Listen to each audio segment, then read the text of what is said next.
Before we begin tonight, a quick and very genuine thank you to Imogen, who suggested this story.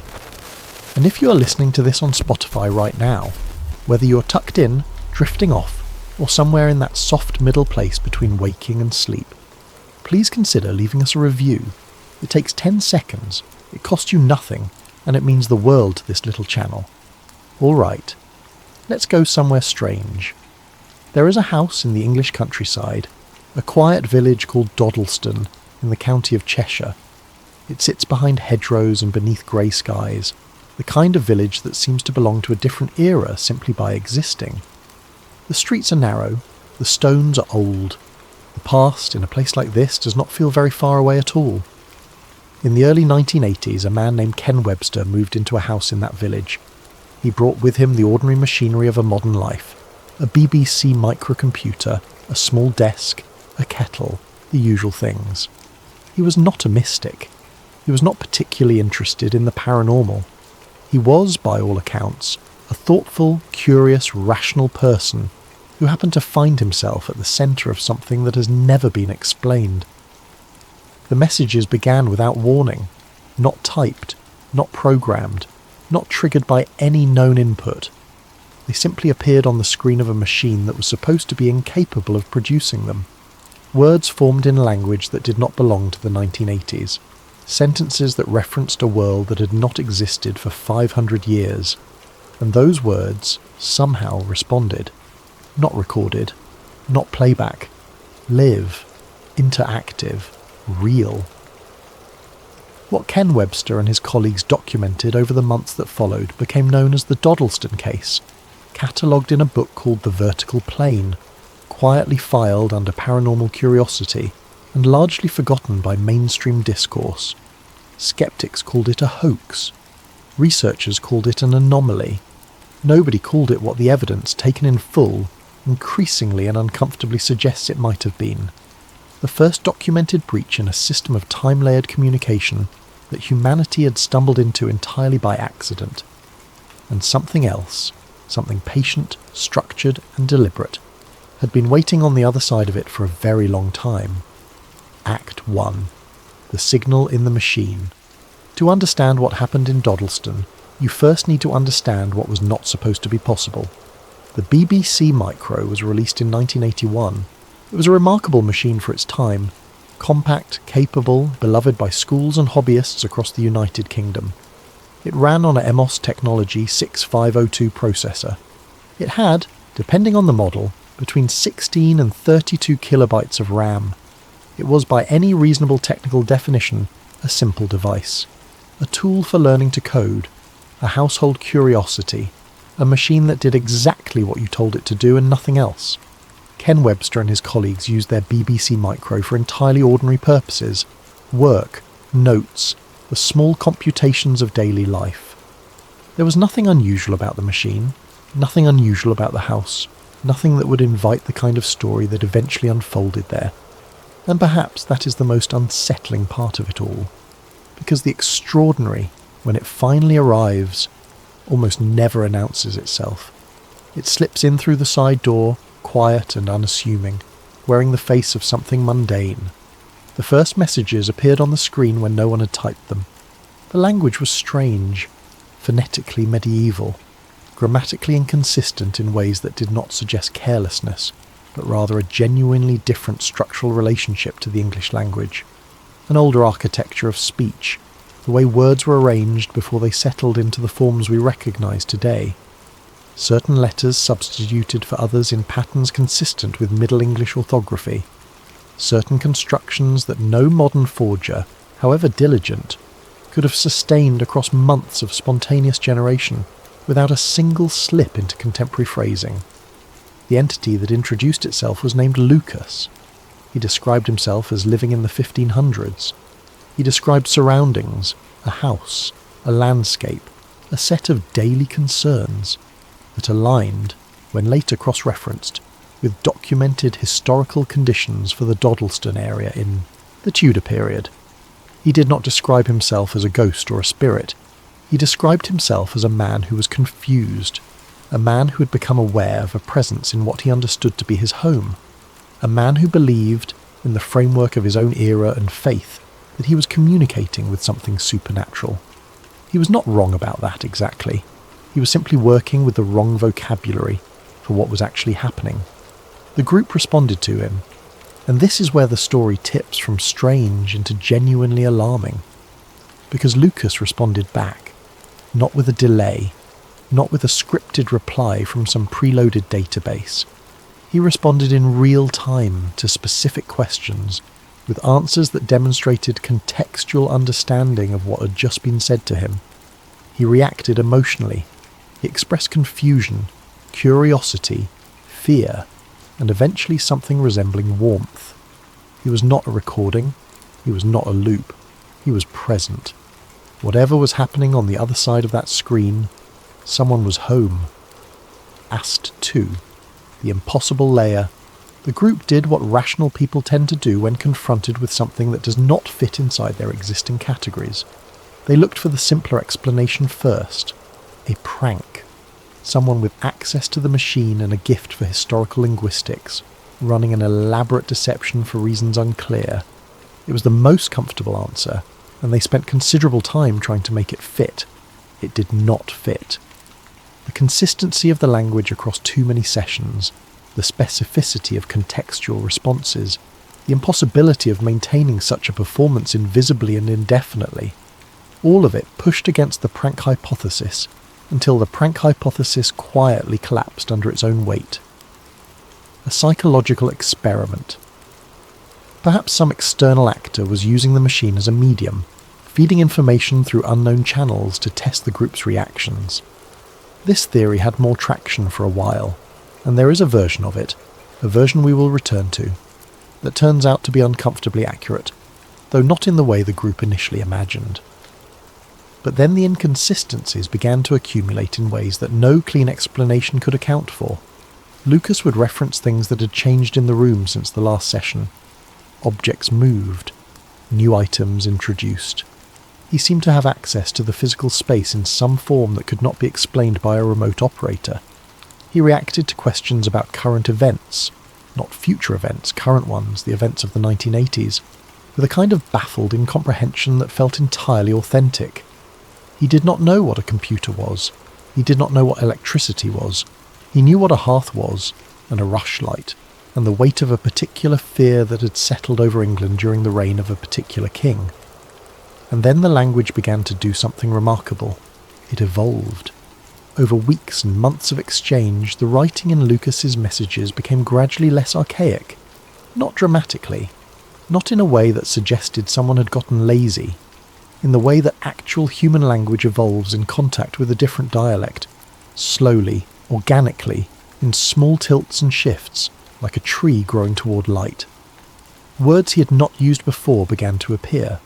Constructions that were slightly more modern, as if the act of communicating across whatever distance separated them was, incrementally, changing him. The group did not notice at first that something similar was happening on their side of the exchange, but we will come to that.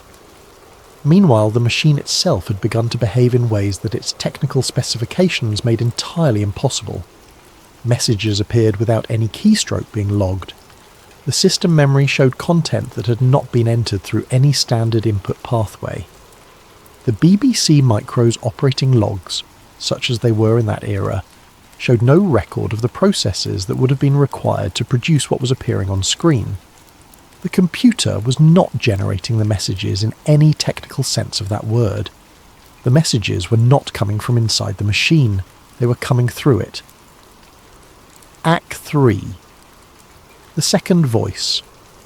Months into the exchange, a second entity appeared. It was immediately unmistakably different from Lucas. Where Lucas was warm, bewildered and emotional and searching in the way of someone genuinely displaced and frightened, this new presence was structured, measured. It chose its words with what can only be described as precision. There was no confusion in it, no emotional register that resembled anything human in its texture. It communicated the way a person communicates when they are very, very carefully deciding how much to reveal. It did not claim to be from the past. It claimed to be from elsewhere in time entirely. Not the 1600s, not the 1980s. It identified itself, in language that was clinical and deliberate, as an observer from a point in time that was not yet the present. It spoke about the exchange between the group and Lucas, the way a researcher speaks about subjects in a study, with interest, with distance, with the specific affect of someone who already knows the outcome of the experiment they are watching. It offered them a correction. "You're not speaking across time," it told them. "You're speaking through a convergence." The group spent considerable time trying to understand what that meant. The entity was not particularly forthcoming with elaboration. It answered questions selectively, declined others entirely, and seemed to have a clear internal sense of what it was and was not willing to disclose. What it did offer, across multiple sessions, assembled itself gradually into something that, even now, even at this distance of decades and with full awareness of how easily such things can be dismissed, is difficult to read without a creeping sense of recognition. The entity knew things it should not have known. Not about the group specifically, though there were moments of that too, which we will return to, but about the nature of what was happening. It seemed to understand the mechanism of the exchange in a way that the group did not, and it explained fragments of that mechanism in terms that the physics of 1980s England had no framework to accommodate. The terms it used, however, are ones that physicists have since spent considerable effort trying to formalise, and some of them have come closer to succeeding than anyone is entirely comfortable admitting. Act 4. The Vertical Plane. Ken Webster eventually titled his account of these events, The Vertical Plane. It was a phrase drawn from something that had emerged in the exchanges, a way of describing the relationship between the different time points that seemed to be in contact through the Doddleston house. In the popular understanding of time, the understanding most of us carry through daily life without examining it too closely, time is a line, a river, a road. You move along it in one direction, from past to future, carried by the current of cause and effect. The past is behind you and cannot be revisited. The future is ahead of you and has not yet arrived. You exist at a single point on that line, always moving, never still. This is a remarkably useful model for navigating ordinary life. It is also, according to almost everything modern physics has managed to establish about the actual structure of space-time, not quite right. Einstein's equations describe time as a dimension, the fourth dimension, woven together with the three spatial dimensions into a fabric called space-time. In that fabric, past, present and future do not exist in a strict sequence so much as they coexist as positions within a geometry. The distinction between what has happened and what will happen is, at the level of the equations, more like the distinction between north and south than the distinction between alive and dead. It is a matter of coordinate, not category. The Doddleston entity described something consistent with this, but it went further. It described time not as a single fabric, but as a layered system. Sheets stacked on top of each other, each representing a different moment or era, each occupying what you might call the same location in space while being separated in the temporal dimension. Under ordinary conditions, those layers do not interact. They are parallel, each sealed from the others by the sheer energetic distance between them.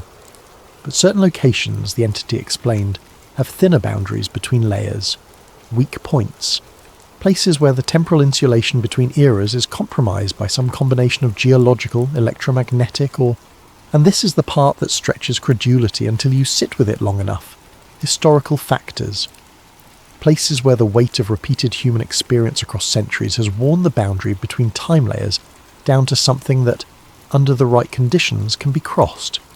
Not physically, not in the science fiction sense of a door opening and a person stepping through, but informationally, in the way that a signal can pass through a medium, carrying its content intact even when the physical carrier changes, the way light passes through glass, the way sound passes through water. The Doddleston house, the entity said, sat on one of these weak points, and the BBC Micro, simple, low-powered, operating at frequencies that happened to align with something in the electromagnetic signature of the location, had accidentally functioned as a receiver. AST 5, the experiment, Here is where the story changes tone. Up to this point, the Doddleston case is strange, but it carries the quality of accident. A confluence of unusual factors producing an unintended result. A kind of cosmic coincidence. A weak point in time, a simple machine in the right place, a group of curious and open-minded people willing to engage rather than run. An anomaly, certainly, a profound one, but not necessarily a designed one.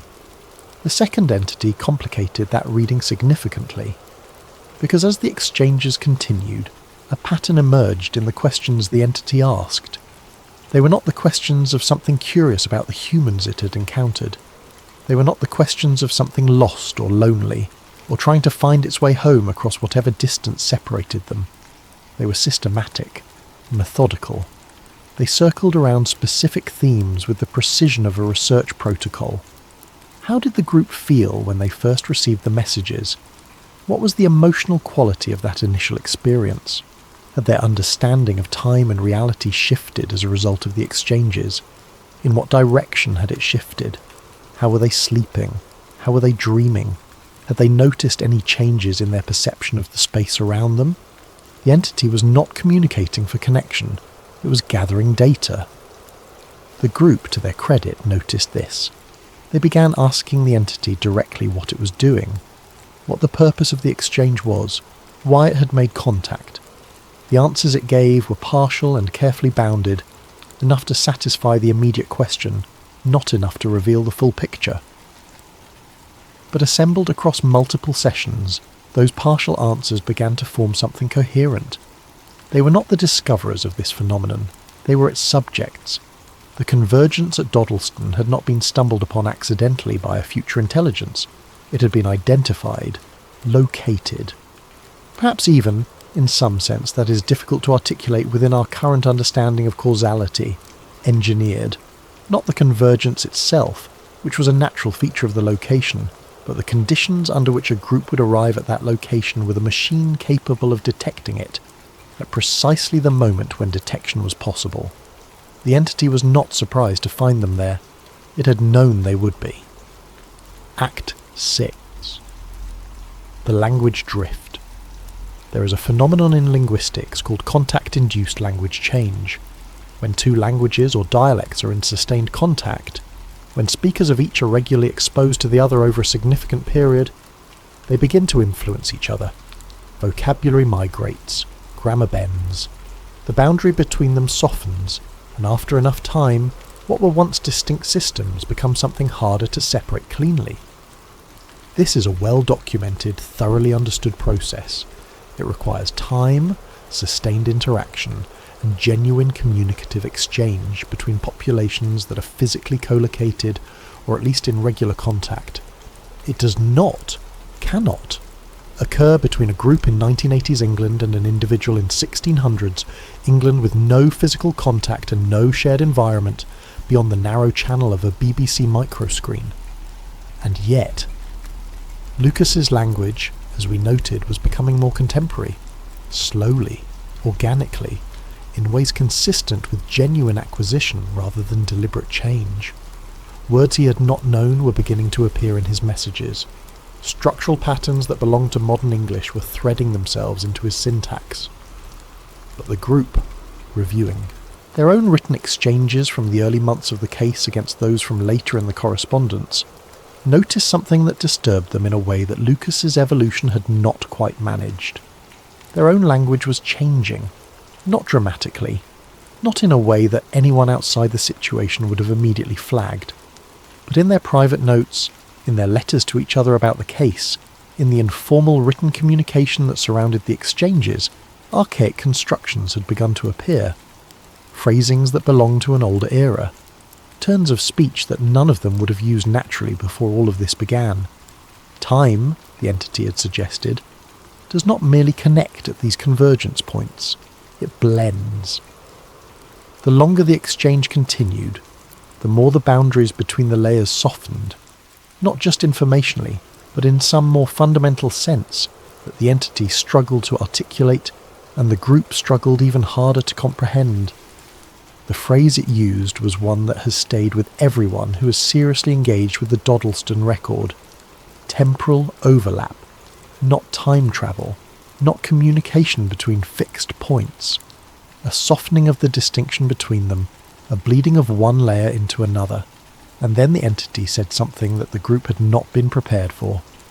Extended interaction increases overlap. It was a warning. The first one, delivered with the same clinical precision as everything else, but unmistakably a warning. They were changing. The exchange was changing them, and if it continued long enough, at sufficient depth, the change would not be cosmetic. It would not be a few archaic phrasings in private letters. It would be something more fundamental and far less reversible. The group did not fully understand what that meant. They continued the exchange. Act 7. The truth about Lucas. The moment the case moves from unsettling to genuinely haunting is embedded in a message that appeared roughly 2/3 of the way through the documented exchange. It was not from the future entity. It appeared in a session otherwise entirely occupied by Lucas, woven into his communication so seamlessly that it almost went unnoticed, a hidden thread in the fabric of an ordinary exchange. The group had spent months understanding Lucas as a man of the 1500s, a Tudor Englishman displaced and bewildered by contact with forces he could not name. They had developed something close to affection for him, in the way that genuine, sustained communication across whatever barrier separated them had made him real to them. Not a mystery or a data point, but a person with a personality and a history, and a way of seeing the world that was his own. The hidden message revised that understanding entirely. Lucas was not originally from the 1500s. He was from an earlier breach, not 5 centuries in the past, not a man of Tudor England who had somehow been touched by temporal proximity and wandered into the range of the convergence.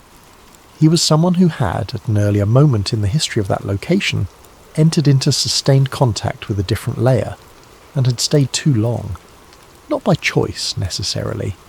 Perhaps not even by awareness, but long enough for something the future entity described as temporal assimilation to occur.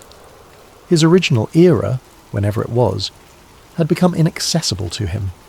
His reality had shifted to accommodate his presence in the layer he had drifted into.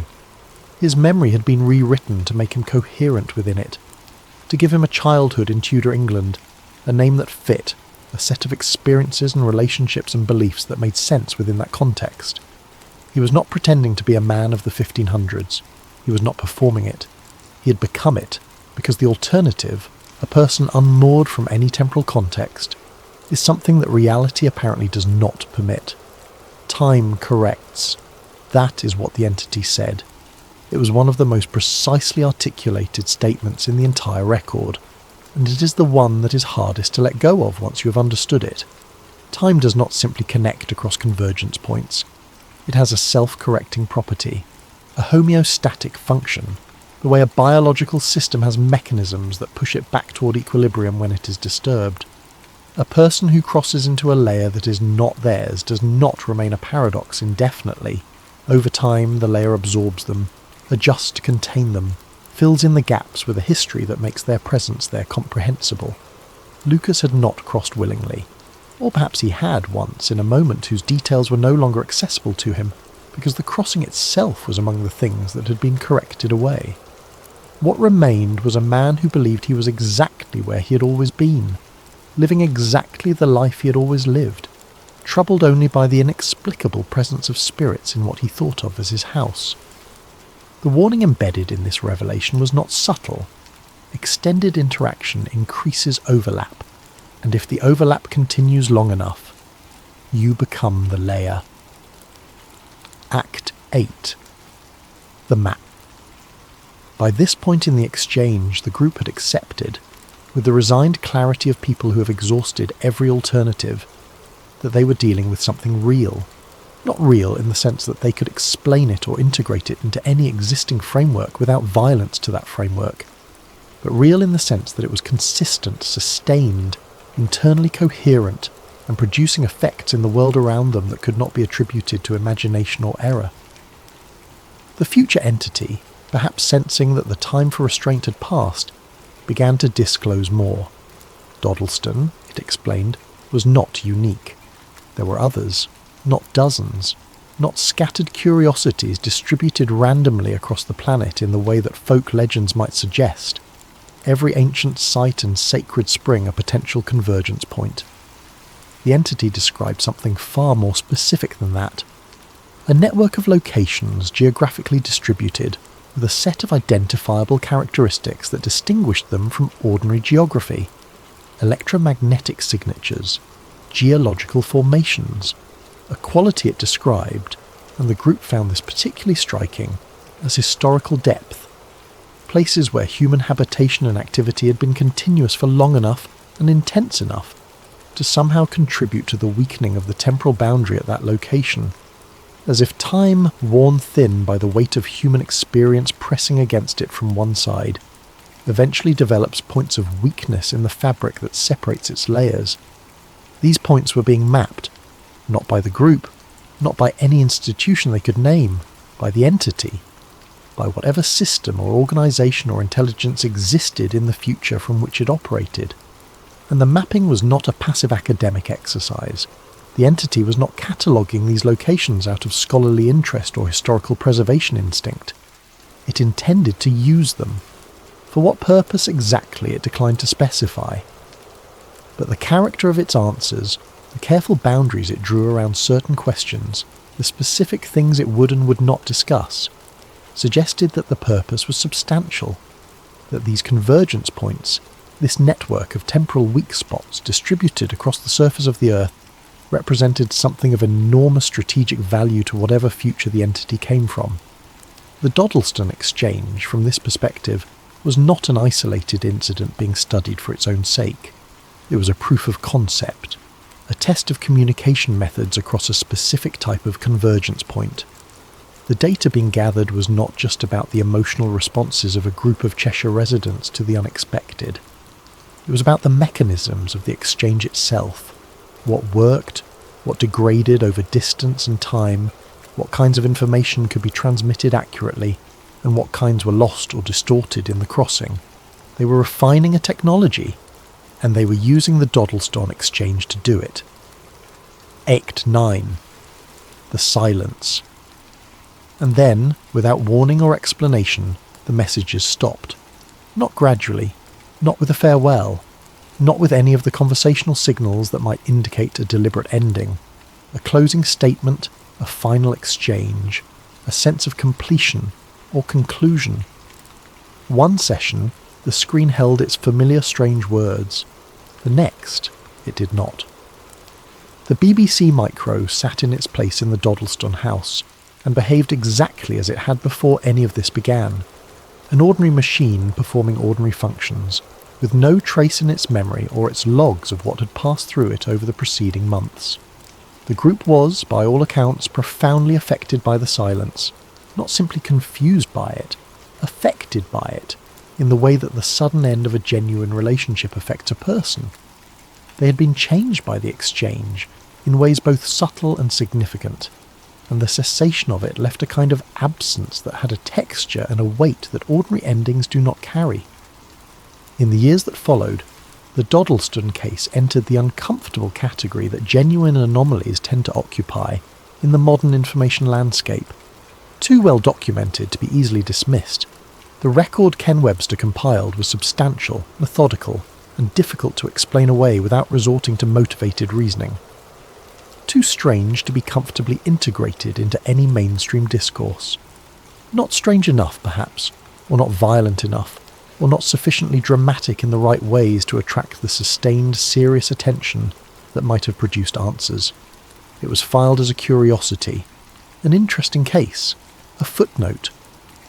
The conspiracy framework, and here we speak with the care that this kind of claim demands, suggests that the filing was not passive, that the absence of serious institutional engagement with the Doddleston case was not simply a function of the mainstream's reasonable preference for conventional explanations, that the case was not ignored because it was implausible, it was contained because it was not. The specific mechanisms of that containment are, by the nature of such things, impossible to verify from the outside. What can be observed is the pattern, the consistent and remarkable absence of serious academic or governmental engagement with a case that, by any objective measure, warranted serious investigation, the way it drifted from public consciousness so cleanly, so completely, that most people alive today have never heard of it, and the way that, decades later, researchers who went looking for the original records found them, but found them changed, certain passages missing, certain sessions unaccounted for in the surviving documentation, gaps where the record should have been continuous and was not destroyed, not obviously interfered with, just incomplete in precisely the places that would matter most. Act 10. The Hidden Record.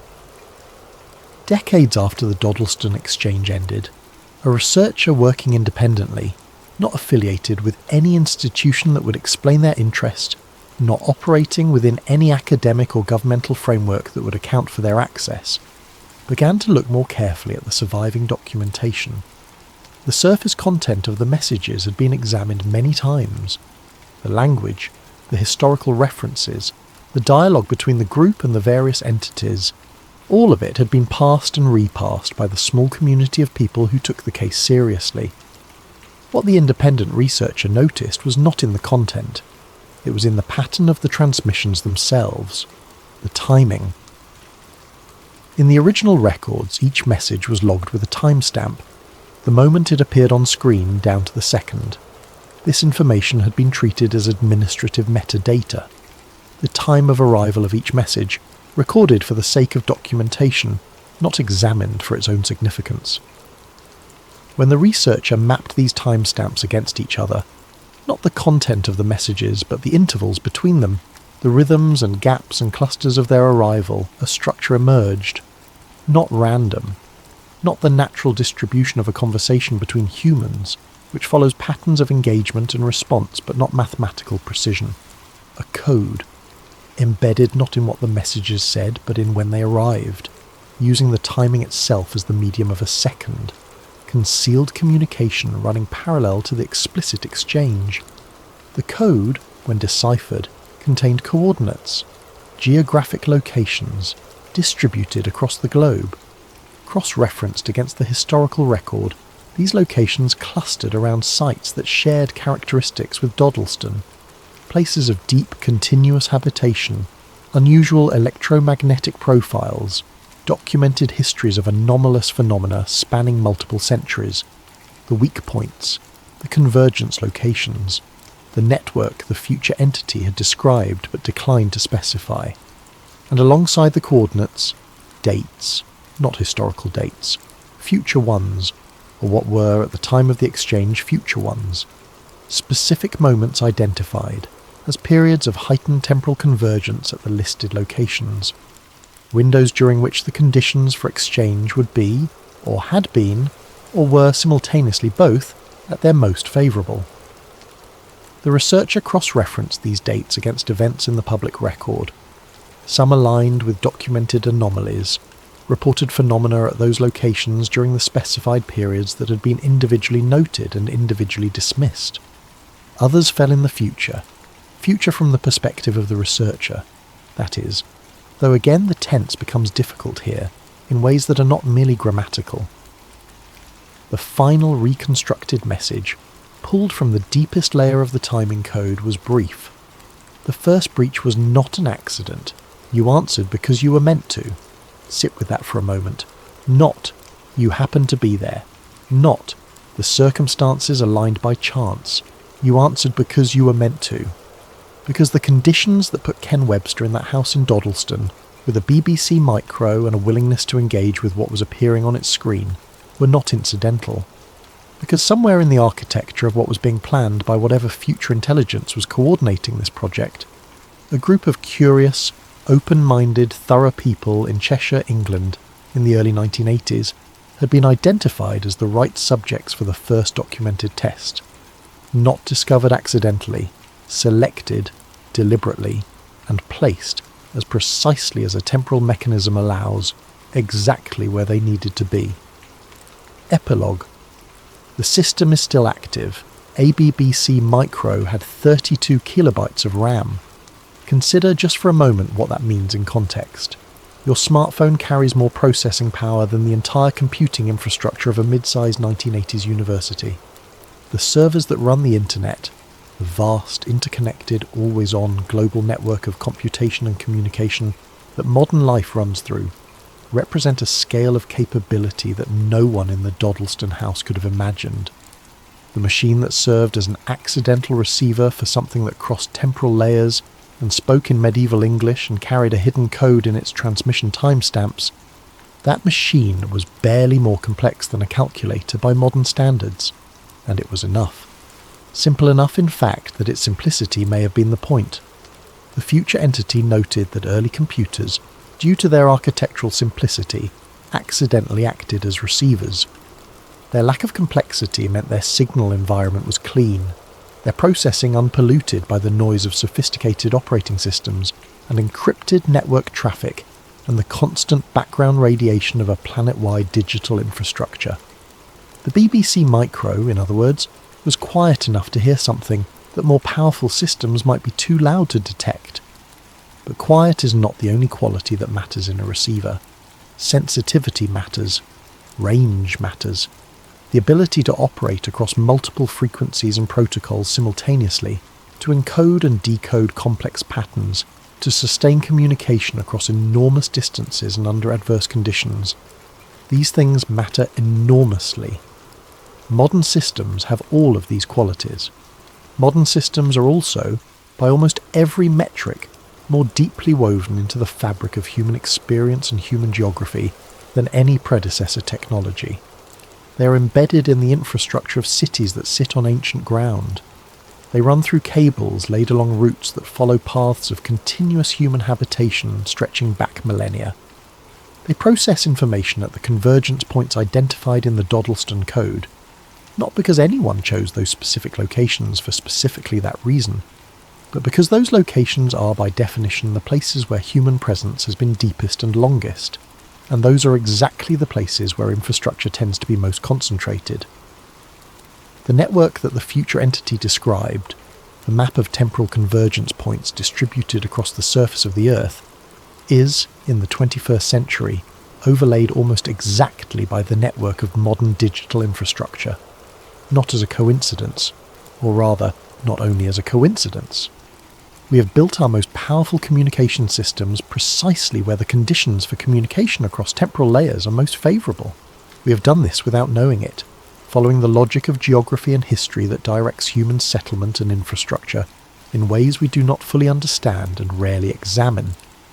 The entity from the future, in one of the sessions that the researchers' timing code analysis identified as particularly significant, said something about modern technology that the group had not fully understood at the time. How could they, in the early 1980s, without the context to make it legible? It said that the systems that would follow the BBC Micro would be far more capable receivers, that the simplicity which made the BBC Micro effective would be replaced by a complexity that made its successors effective in different and more powerful ways, that the noise of modern computing, rather than drowning out the signal from temporal convergence points, would interact with it in ways that produced something qualitatively different from what had been possible in Doddleston.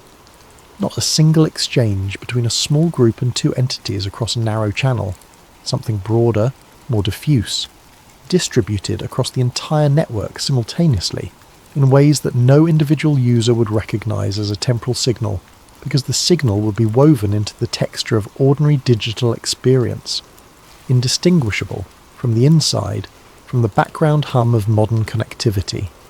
We have all felt at some point the peculiar sensation of the internet behaving as though it knows something about you that you did not share. The recommendation that is too precise.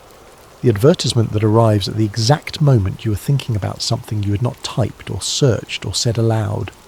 The news story that surfaces at the moment it feels most personally relevant.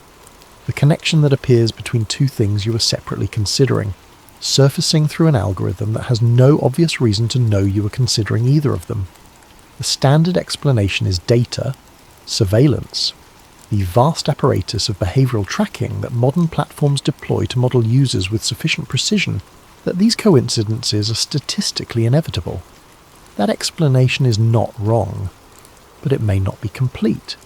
Because if the future entities model is correct, if the temporal convergence network is real, if it has been identified and mapped and its exploitation is ongoing by a future intelligence whose capabilities dwarf anything we currently possess, then modern digital infrastructure is not merely a communication network in the ordinary sense.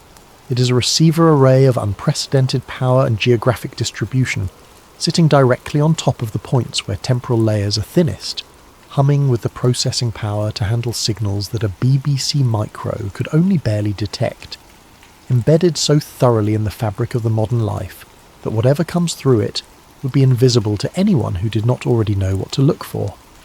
And the data that flows through it, the extraordinary, incomprehensible volume of human thought and behaviour and communication that modern networks carry, would be, from the perspective of the future intelligence conducting the kind of study the Doddleston exchange suggested, the most comprehensive record of a civilization that has ever existed, far more comprehensive than what could be gathered from a small group in Cheshire with a BBC micro, far more useful for whatever comes next. Ken Webster titled his book The Vertical Plane. He was reaching, with that phrase, for something he could feel the shape of but could not fully articulate. The idea that time is not a horizontal road but a vertical stack, and that at certain moments and certain places the layers of that stack press close enough together that something passes between them. He was right about the shape. He may have underestimated the scale, because if the system is still active, if the mapping project continued after Doddleston, if the network of convergence points has been fully charted, if modern infrastructure has been, knowingly or otherwise, built on top of it, then we're not talking about a single breach in a quiet house in Cheshire. We're talking about an open channel, planet-wide, always on, running through every server and cable and wireless signal that carries the ordinary traffic of connected modern life. And somewhere on the other side of it, something is still listening, still gathering data, still adjusting the experiment. Final reflection. We thought we were receiving messages from the past. We assumed, in the comfortable logic of people who understand themselves to be at the leading edge of history, that if something reached backward through time it would reach toward us. Because we are the future, and the future is where the answers are. We are the ones doing the discovering. We are the ones with the power and the technology and the accumulated knowledge of centuries. If anything is crossing temporal layers, surely it is crossing toward us. But that final message, reconstructed from the timing code buried in the Doddleston exchange, suggests a different reading entirely. We were not the future those messages were meant to reach. We were the past. The first breach, the entity said, was not an accident. The group answered because they were meant to. Placed there, not by the accident of real estate and computing history, but by the deliberate design of something that exists in a future so far beyond our own that our present moment, our satellites and smartphones and server farms, and the whole vast apparatus of what we call modern technology, looks from there the way the BBC micro looks from here. Simple, quiet. A primitive receiver at a convergence point that had been identified long before anyone living in the 1980s was born. We confirmed we exist in the future they were building, not as participants in that building, as data points within it, as evidence gathered across decades of expanding digital infrastructure and increasing temporal overlap that the project initiated in a quiet house in Cheshire had achieved what it set out to achieve. The question that remains, the one that the full body of the Doddleston evidence taken seriously and followed where it leads will not let go of, is not whether this is real. The question is what exactly is being built in the future that reaches back through every convergence point on the map. What the data gathered from Ken Webster's living room, and from the billions of digital interactions that have followed in the decades since, is being used to construct.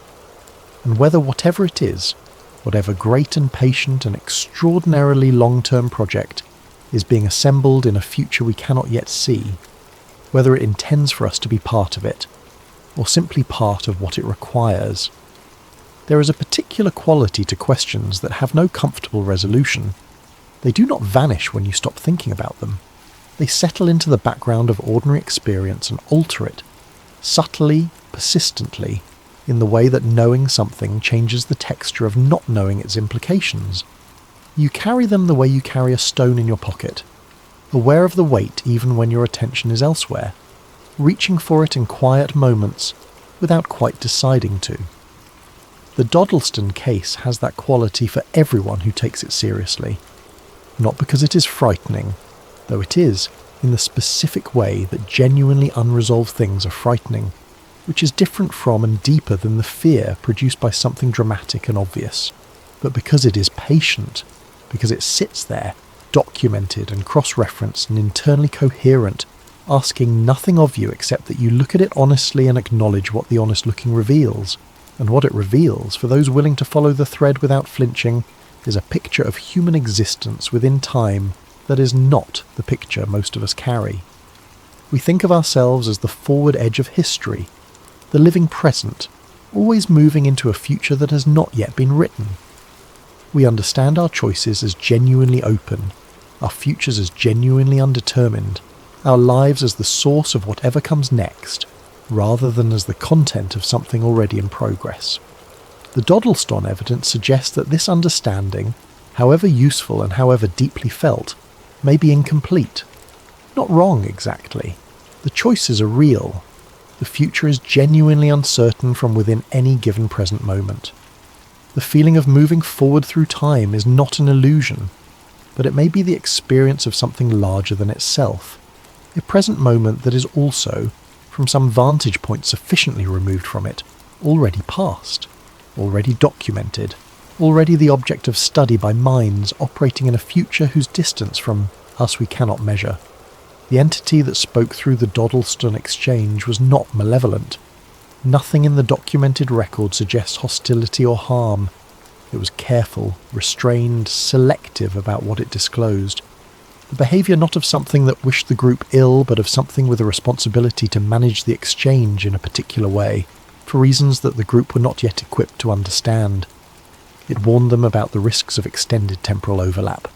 It withheld information that, in retrospect, it seems to have withheld for protective rather than deceptive reasons. Whatever it was, it did not appear to want them hurt, but it was not on their side in any simple sense either. It had an agenda that extended far beyond the well-being of the specific humans it had contacted, in the way that a researcher can genuinely care about the welfare of study participants, while remaining oriented primarily toward the goals of the research itself. It was engaged in something large and long-term and consequential, and the group in Doddleston were, in the context of that project, a significant but ultimately local concern. This is perhaps the most humanizing detail in the entire record, because it is exactly the kind of relationship humans have with each other, across scales of power and time. The archaeologist who cares about the people whose remains they excavate, and who nonetheless remains primarily oriented toward the knowledge those remains can yield.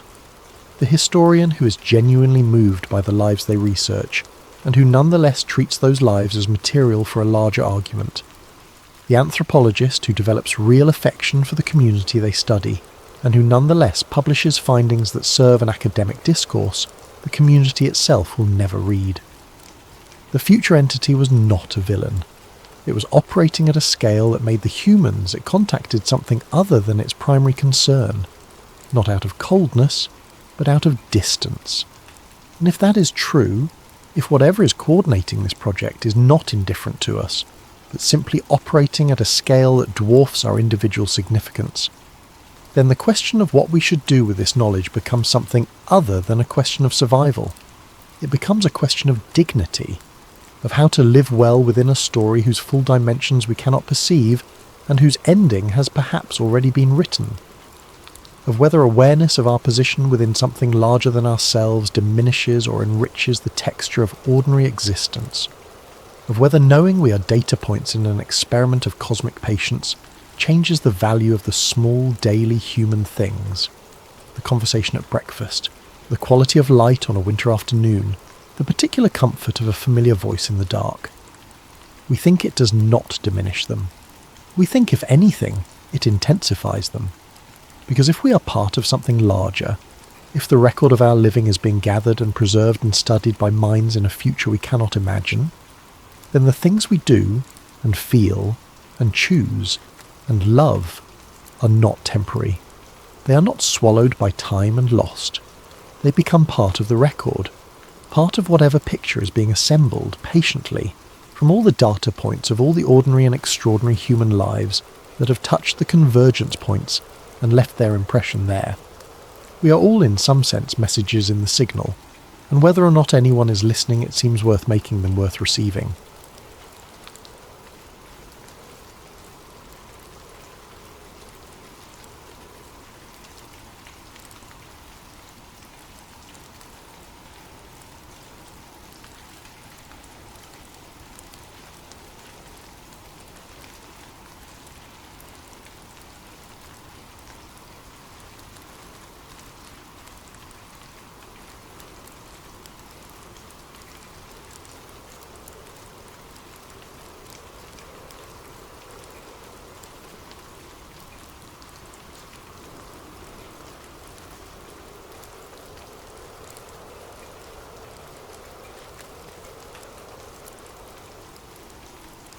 Before we begin tonight's journey into one of the most quietly persistent questions in conspiracy research, I want to ask for your support.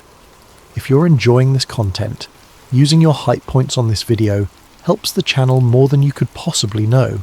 It truly makes a difference in keeping these stories coming to you. If you're listening on Spotify, leaving a review helps out tremendously as well, and if you feel like it, drop a comment letting us know what time it is where you are and where in the world you're listening from. We absolutely love seeing where everyone is tuning in. Finally, if you enjoy what we do here, consider subscribing. It means everything. Now, let's get into tonight's story. This investigation was inspired by suggestions from Unanimous Thix9 and Todd Rockwell. Thank you both for bringing this topic to our attention. The sky doesn't make noise when you look at it. It doesn't resist observation. It simply exists, vast and indifferent, exactly as it has always appeared to be. But somewhere in the archives of human thought, buried beneath centuries of scientific consensus and cultural agreement, there exists a question that refuses to disappear completely. What if everything we believe about the sky is wrong? Not metaphorically wrong, not philosophically incomplete, actually structurally, fundamentally wrong. The thought arrived on a Tuesday evening, unremarkable in every way except for the conversation that wouldn't leave my mind. I had been reading through old cosmological texts, the kind of material that rarely surfaces in modern education, but exists in abundance if you know where to look. Religious manuscripts, ancient astronomical records, pre-scientific descriptions of the universe written by cultures separated by thousands of miles and centuries of time, and they all said the same thing. The sky, according to these sources, was solid, not metaphorically firm in its permanence but physically solid, a structure, barrier, a ceiling that separated the world we inhabit from something else entirely. I dismissed it immediately. Of course I did. We live in an age where satellites orbit overhead, where we've sent probes beyond our solar system, where the very concept of a solid sky sounds like the superstition of people who didn't know better. But the dismissal felt reflexive rather than reasoned, and that distinction bothered me more than the claim itself, so I kept reading. Chapter 1. The Ancient Sky. The cosmology of ancient civilizations was not primitive guesswork. It was systematic, detailed, and remarkably consistent across cultures that had no contact with one another. The Hebrews, the Babylonians, the Egyptians, the early Greeks, indigenous cultures across the Americas and Asia, all described the sky using the same fundamental structure. A solid expanse above the earth, waters above this expanse, waters below. The heavens as something you could not pass through, only observe. The book of Genesis describes it explicitly in the creation account. On the second day, God creates a firmament to separate the waters above from the waters below. The word used in Hebrew is rakia, which translates to something beaten out, hammered flat, stretched like metal. It is described as strong, unyielding, transparent but tangible. This wasn't metaphor. The ancient cosmographers were describing what they believed to be the literal architecture of reality. I spent weeks reading through original texts, translations, scholarly commentaries, The consistency was staggering. The Book of Job describes the sky as hard as a molten mirror. The Psalms refer to the firmament as strong, established, praiseworthy in its construction. The prophet Isaiah speaks of God stretching out the heavens like a curtain, spreading them like a tent to dwell in. These are not poetic flourishes, they are architectural descriptions. The Babylonian Enuma Elish, one of the oldest creation myths we have, describes Marduk creating the sky from the body of Tiamat, the primordial chaos monster. He splits her in half. One half becomes the earth, the other becomes the sky, but critically it remains a body, solid, formed, a structure that holds back the cosmic waters that existed before creation. The text is specific about this. Marduk sets guards at the sky to ensure the waters do not escape. He creates bolts and locks. He establishes watchers. The sky is not empty space. It is a constructed barrier with a specific function: containment. Egyptian cosmology operates on similar principles. Nut, the sky goddess, is depicted in tomb paintings and temple reliefs as a woman arching over the earth, her body forming the vault of heaven. Her fingertips touch the eastern horizon. Her toes touch the western horizon. Between her body and the earth, everything exists. She's not symbolic, she's structural. The Egyptian creation myth from Heliopolis describes the primordial mound rising from the waters of Nun, the infinite ocean. The sky is created as a separation, a division that creates space for life. But it is always described as something above, something that must be held up, often by the god Shu, who stands between earth and sky, arms raised, preventing collapse. This image appears everywhere in Egyptian art. The sky must be supported. It has weight. It exerts pressure. It is not void. Hindu cosmology takes the layered approach. The universe consists of multiple lokas, or realms, stacked vertically. Above the earth is the atmosphere, then various celestial realms, then the abode of the gods. Each layer is distinct, separated by boundaries. The highest realm, Brahmaloka, sits at the top, but even it is contained within a larger cosmic structure. The Rig Veda, one of the oldest religious texts in existence, describes the sky as being held up by pillars. The Vishnu Purana speaks of cosmic shells, layers of reality encased one within another like nested spheres. The outermost shell is described as impenetrable, beyond which nothing exists. In China, ancient cosmology described the sky as a dome or canopy covering a square earth. The Zhoubi Suanjing, an astronomical text from around the 1st century, presents calculations based on the sun moving in a circular path above a flat plain beneath a celestial dome. The text includes mathematical formulas for predicting solar and lunar positions based on this model. These weren't religious texts, they were technical manuals. In the Americas, the pattern continues. The Hopi emergence narrative describes the people travelling upward through multiple worlds, each with its own sky ceiling.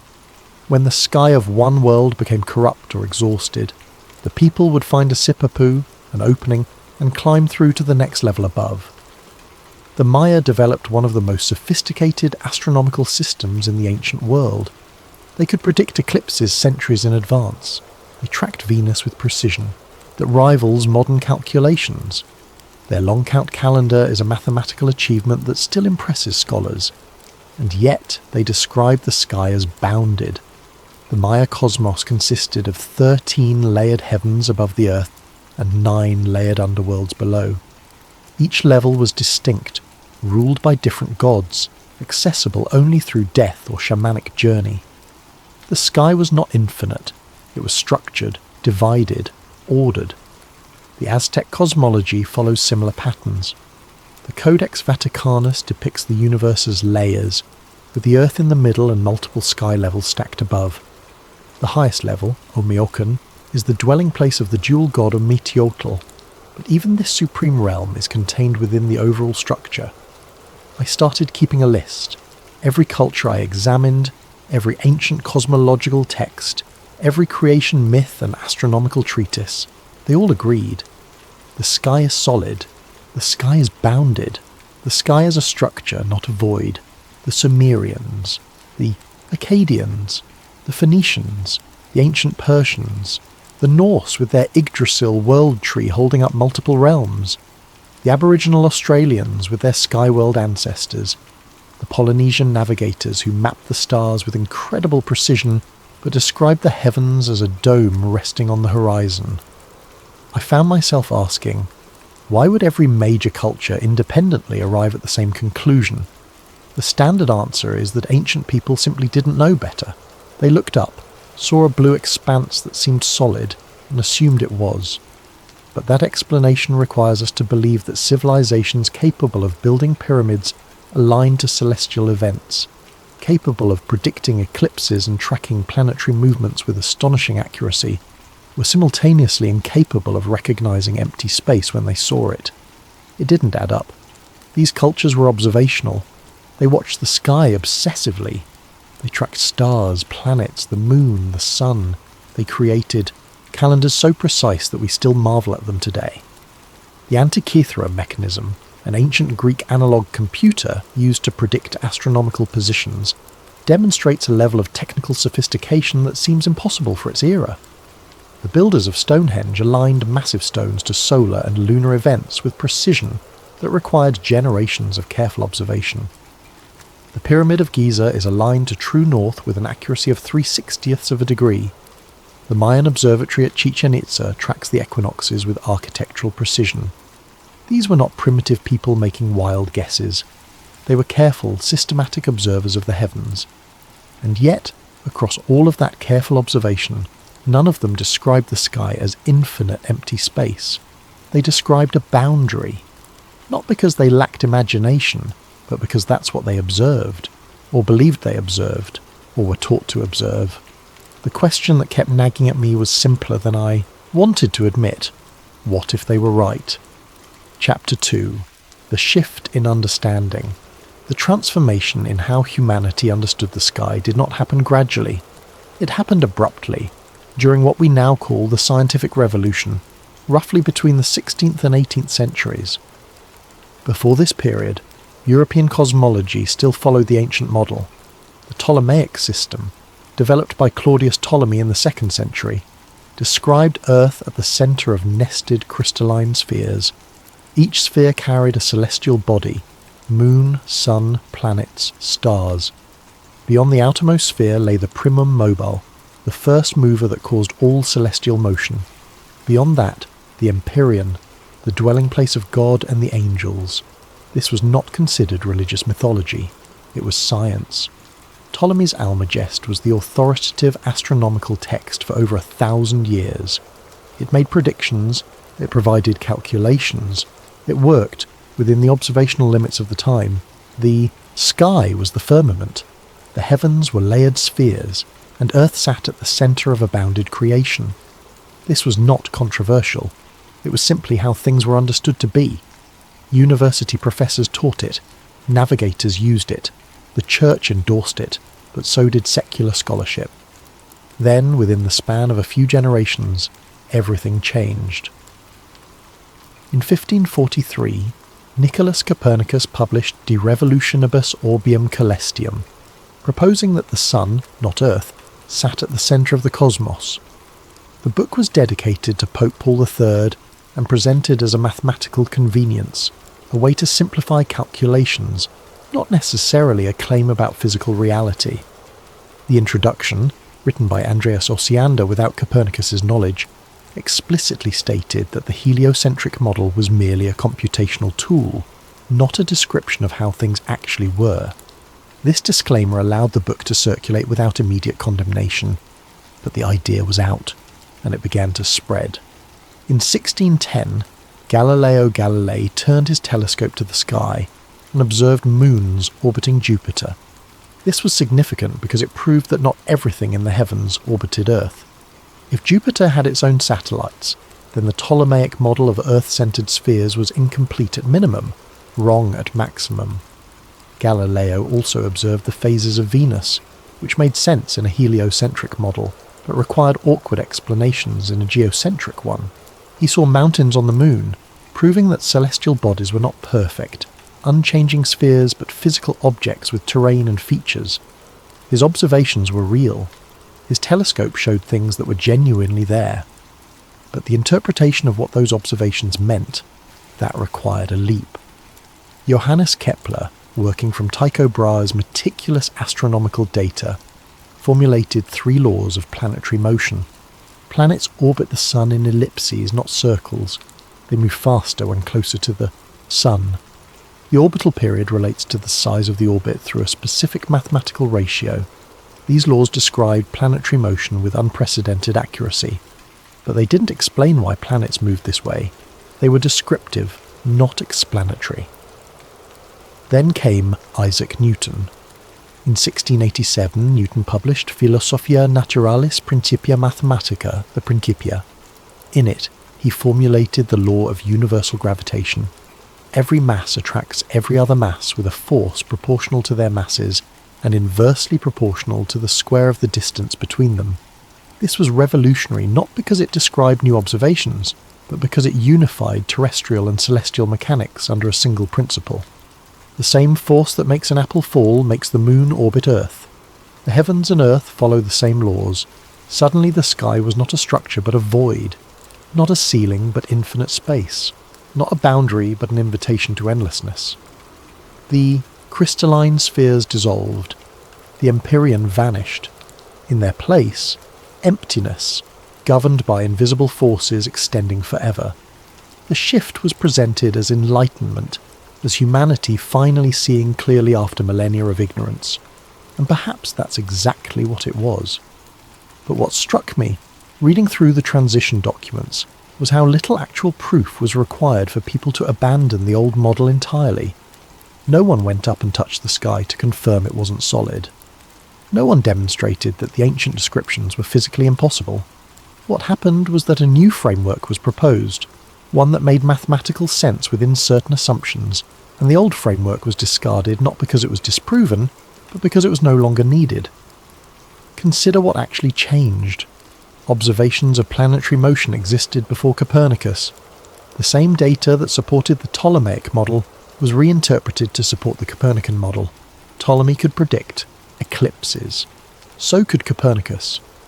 Both systems worked mathematically. The choice between them was not purely empirical.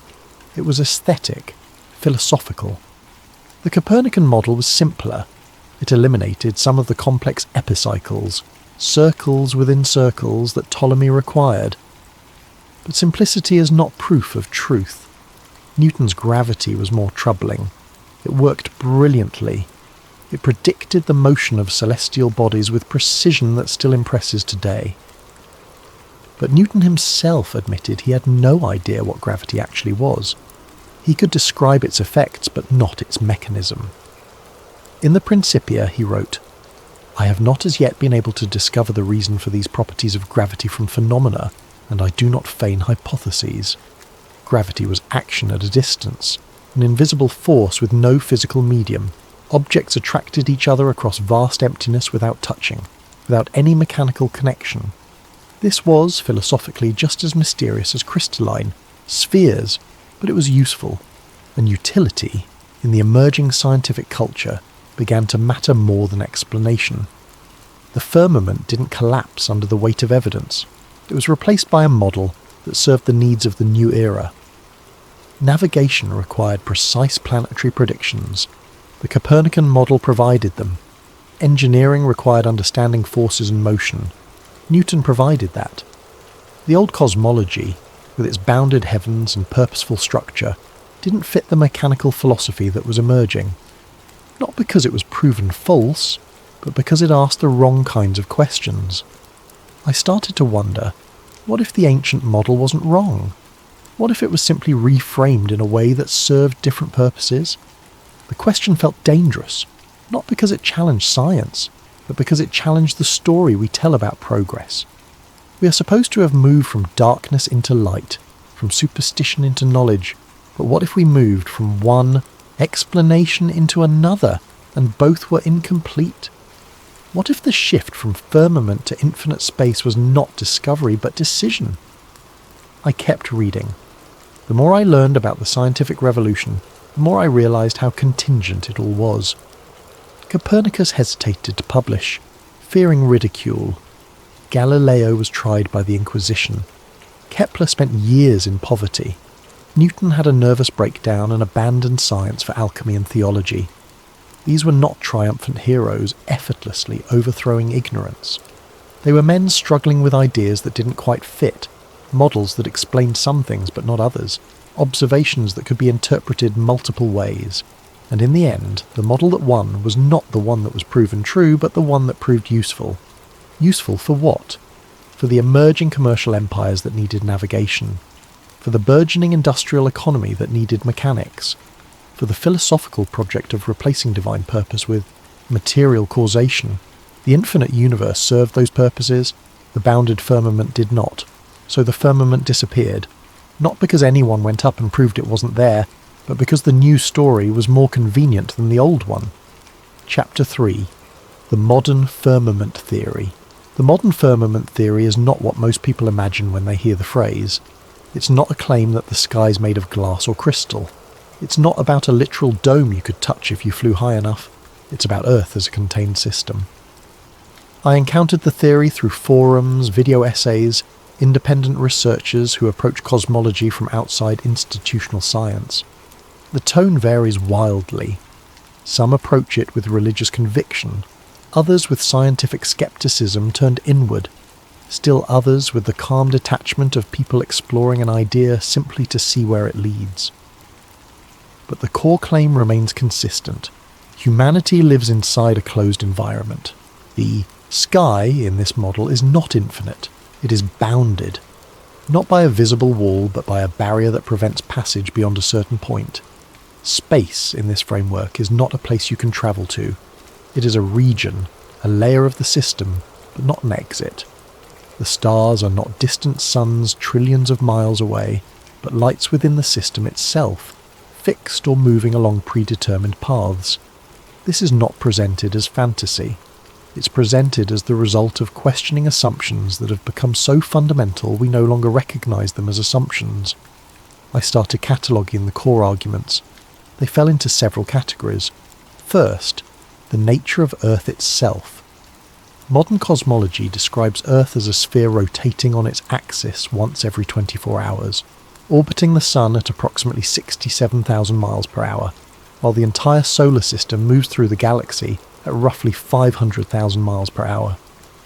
Firmament theorists ask, why don't we feel this motion? The standard answer is that we're moving with the Earth, so there's no sensation of velocity, but they counter. We feel motion in airplanes, we feel motion in cars, we feel the rotation of carnival rides, yet we feel nothing from Earth's supposed rotation, orbit, or galactic movement. The response involves reference frames and constant velocity versus acceleration. Objects in constant motion don't produce sensation unless they change speed or direction. Earth's rotation is constant, so we don't feel it. But firmament researchers push back. Earth's rotation should produce measurable effects. The Coriolis effect, yes, but also more direct evidence. Long-range artillery must account for Earth's rotation in their calculations. Snipers, in theory, should need to adjust for it, yet the adjustments are minimal or absent in practice. They point to experiments. The Michelson-Morley experiment in 1887 attempted to detect Earth's motion through the luminiferous ether. It found no motion. The experiment was repeated multiple times with increasingly sophisticated equipment. Same result, no detectable motion. The standard interpretation is that this disproved the ether theory and led to special relativity. But firmament theorists suggest an alternative. Maybe the experiment detected exactly what was there, an Earth that isn't moving. Second, the nature of water. Firmament theory emphasises that water always finds its level. Oceans, lakes, rivers, they form level surfaces. Water does not curve around spheres at the scale we observe it. The standard explanation is gravity. Gravity pulls water toward the centre of Earth's mass, creating a curved surface that appears level locally but is globally spherical. Firmament theorists argue that this requires assuming what you're trying to prove. We know water is level. We observe this directly. The claim that it's actually curved relies entirely on accepting that Earth is a sphere. But if Earth is not a sphere, then water being level is exactly what we should expect. They point to large-scale observations. Looking across bodies of water, distant objects should be hidden by Earth's curvature. The formula is roughly 8 inches per mile squared. At 10 miles, an object should be hidden by approximately 67 feet of curvature. Yet there are photographs and videos showing objects visible at distances where they should be completely obscured. Buildings, mountains, islands, visible when they should be below the horizon. The standard response involves refraction, atmospheric lensing, mirages. Light bends as it passes through layers of air at different temperatures and densities, making distant objects appear higher than they actually are. But firmament researchers counter that refraction is invoked inconsistently, applied whenever observations don't match predictions but not accounted for when they do. It becomes a convenient explanation that can stretch to cover any discrepancy. Third, the nature of gravity itself. Modern physics describes gravity as a fundamental force, either as attraction between masses or as curvature of space-time caused by mass energy. Firmament theory questions whether gravity exists as described. Instead, they propose density and buoyancy as sufficient explanations for observed phenomena. Objects fall because they're denser than the medium around them. Helium balloons rise because they're less dense. No attractive force required. This seems simplistic, but they argue it's actually simpler than invoking a mysterious force that acts at infinite distance without any physical medium. Newton admitted he couldn't explain how gravity worked. Einstein reformulated it as geometry, but that doesn't explain what causes the curvature. Modern physics treats gravity as one of 4 fundamental forces, but it's the weakest and the most poorly understood. We can't unify it with quantum mechanics. We can't detect gravitational waves reliably despite building enormous interferometers. We can't explain dark matter or dark energy, except as placeholders for something that makes the math work. Firmament theorists suggest that maybe gravity is not fundamental. Maybe it's an interpretation imposed on observations that could be explained more simply if we abandon certain assumptions about Earth's shape and motion. Fourth, the nature of the sun, moon, and stars. In the firmament model, these are not what mainstream cosmology claims. The sun and moon are described as relatively local phenomena, moving above the Earth in circular or spiral paths. Their size and distance are much smaller than official figures. The stars are not distant suns but lights of unknown nature, possibly fixed to the firmament itself or moving along predetermined paths within the enclosed system. This sounds absurd until you examine the arguments. The distance to the sun is calculated using parallax and astronomical units derived from assuming Earth's orbit. But if Earth isn't orbiting, those calculations collapse. The size of the sun is calculated from its assumed distance. Again, if the distance is wrong, the size calculation is wrong. What we actually observe is a bright disk in the sky that appears to be a certain angular size. Everything else is inference based on the heliocentric model. Firmament researchers point out that the sun and moon appear to be the same angular size, which is why we get perfect solar eclipses. In the standard model, this is an extraordinary coincidence. The sun is 400 times larger than the moon, and happens to be 400 times farther away, making them appear identical in size from Earth. In the firmament model, the sun and moon are simply local objects of similar size and distance. No coincidence required. The stars present their own puzzles.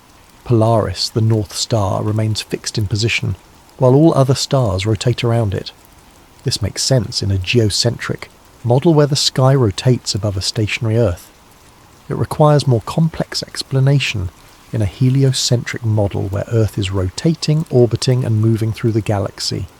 Star trails, long exposure photographs showing stars moving in circular arcs around Polaris, look exactly like what you'd expect if the stars were fixed to a rotating dome above a stationary Earth. Of course, they also look like what you'd expect from a rotating Earth beneath a vast distant star field. The observations don't distinguish between models, the interpretation does. Fifth, the nature of space itself. Firmament theory claims that space as commonly understood, infinite void, vacuum, filled with distant galaxies, may not exist as described. Instead, space might be a region within the enclosed system, the upper atmosphere transitioning into a different medium, possibly plasma, possibly something else. The vacuum of space might be real in the sense of low density, but not infinite, not extendable, not a place you can travel through to other planets or stars. This seems easily disprovable. After all, we've sent probes to other planets. We've landed rovers on Mars. We have photographs from throughout the solar system. But firmament theorists ask, how do you know? You've seen photographs and video.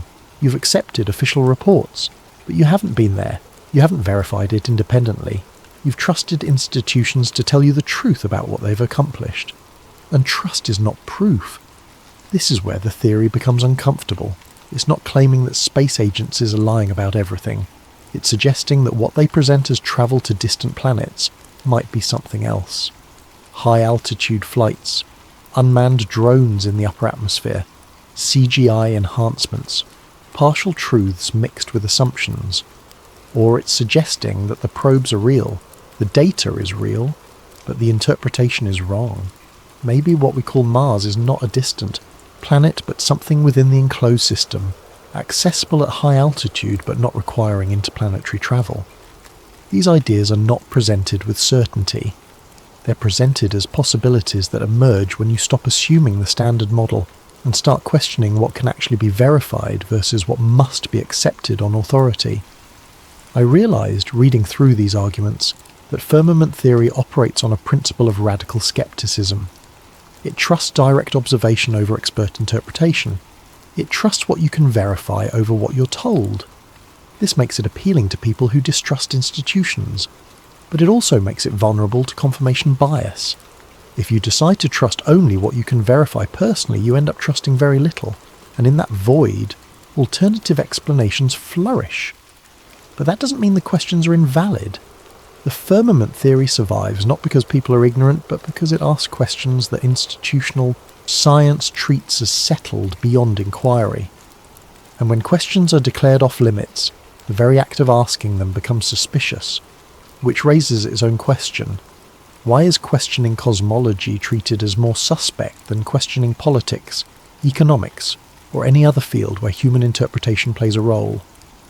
The answer might be that cosmology is foundational. If the shape of Earth and the nature of the sky are wrong, then everything built on those assumptions becomes questionable. The entire structure of modern knowledge rests on a few key premises about the physical world, and if those premises are challenged successfully, the structure falls. Maybe that's why the firmament theory persists, not because it's true, but because it's dangerous. And dangerous ideas, whether right or wrong, never truly die. They wait, dormant, until conditions allow them to resurface. I kept reading, uncertain whether I was approaching truth or falling into delusion. The line between them, I was beginning to realise, was thinner than I'd believed. Chapter 4. The Space Barrier. One of the most persistent claims within firmament research involves rocket launches and satellite footage. Specifically, the behaviour of objects as they ascend into the upper atmosphere and beyond. I started watching launch videos with a level of attention I'd never applied before. Not passively accepting what I saw, but actually observing, frame by frame in some cases. Firmament researchers point to videos of rocket launches, particularly those with onboard cameras that track the ascent. They claim that at a certain altitude, rockets do not continue straight up. Instead, trajectories curve, sharply and consistently, as if following the contour of something above. I watched a SpaceX Falcon launch from Cape Canaveral. The initial ascent is vertical, the rocket climbing straight up through the lower atmosphere. But around the time it passes through the densest cloud layers, somewhere between 40 and 60,000 feet, the trajectory begins to arc. Gradually at first, then more pronounced. The official explanation is orbital mechanics. Rockets curve because they are entering orbit, which requires horizontal velocity, not just vertical ascent. To orbit Earth, an object must move sideways fast enough that its fall toward Earth is balanced by its forward motion. This requires building up tremendous horizontal speed. The trajectory makes perfect sense within the framework of a spherical Earth in infinite space. You don't go straight up because straight up leads nowhere useful. You curve to build orbital velocity. But firmament researchers argue that the curve is too consistent, too pronounced, too early in the ascent to be explained purely by orbital insertion. They suggest that rockets curve because they encounter a boundary, and the only way to remain aloft is to follow that boundary, rather than attempting to penetrate it. I watched more launches: Russian Soyuz, Chinese Long March, European Ariane, Indian PSLV. Every launch, regardless of the agency or the stated mission, followed the same pattern. Vertical ascent, then curve, then horizontal acceleration. Is this evidence of a barrier, or is it simply how orbital mechanics work? The answer depends entirely on which model you start with. I looked for videos of rockets attempting purely vertical flights, missiles designed to go straight up rather than achieve orbit. The footage was harder to find, but it existed. High-altitude research rockets, ballistic missile tests. These also curved, though their paths were different from orbital launches.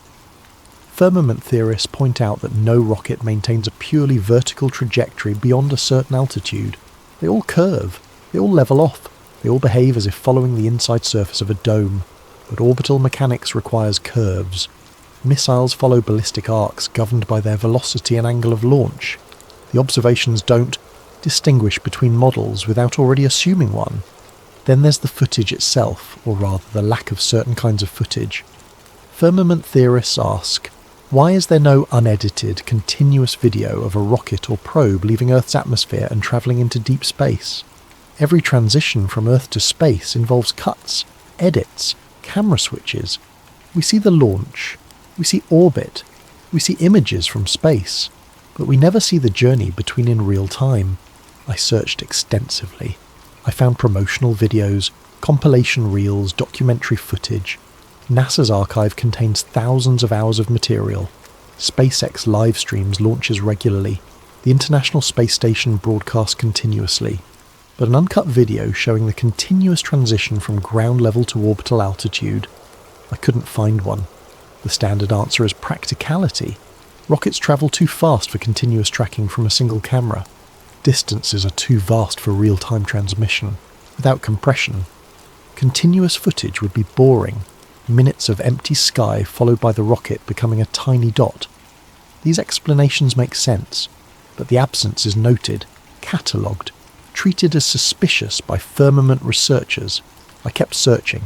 I found onboard camera footage from various launches. Typically the video shows the rocket ascending, clouds falling away, the sky darkening to black, and then cut, switch to external view, or switch to animation explaining what's happening. When continuous onboard footage exists, it often shows strange things. Fisheye lenses creating horizon curves that shift and bend unnaturally. The Earth appearing convex in one frame, concave in another, depending on camera position and lens distortion. Firmament researchers catalogue these distortions obsessively. They claim that the curved horizon we see in space footage is an artifact of wide-angle lenses, not evidence of Earth's spherical shape. They show comparison videos, demonstrating how fisheye lenses can make flat surfaces appear curved.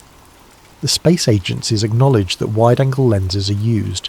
They're necessary to capture the full view in cramped spaces, but they argue that the curvature of Earth is visible even in footage shot with minimal distortion. Firmament researchers counter by asking for raw footage straight from the camera before processing. They want access to original files, metadata intact, showing exactly what cameras captured before any enhancement or correction. This raw footage is rarely available to the public. When it is released, it often comes after processing for color correction, stabilization, or format conversion. The original data exists in proprietary formats, archived by space agencies, not accessible for independent verification. Is this evidence of deception, or is it simply how institutions handle technical data?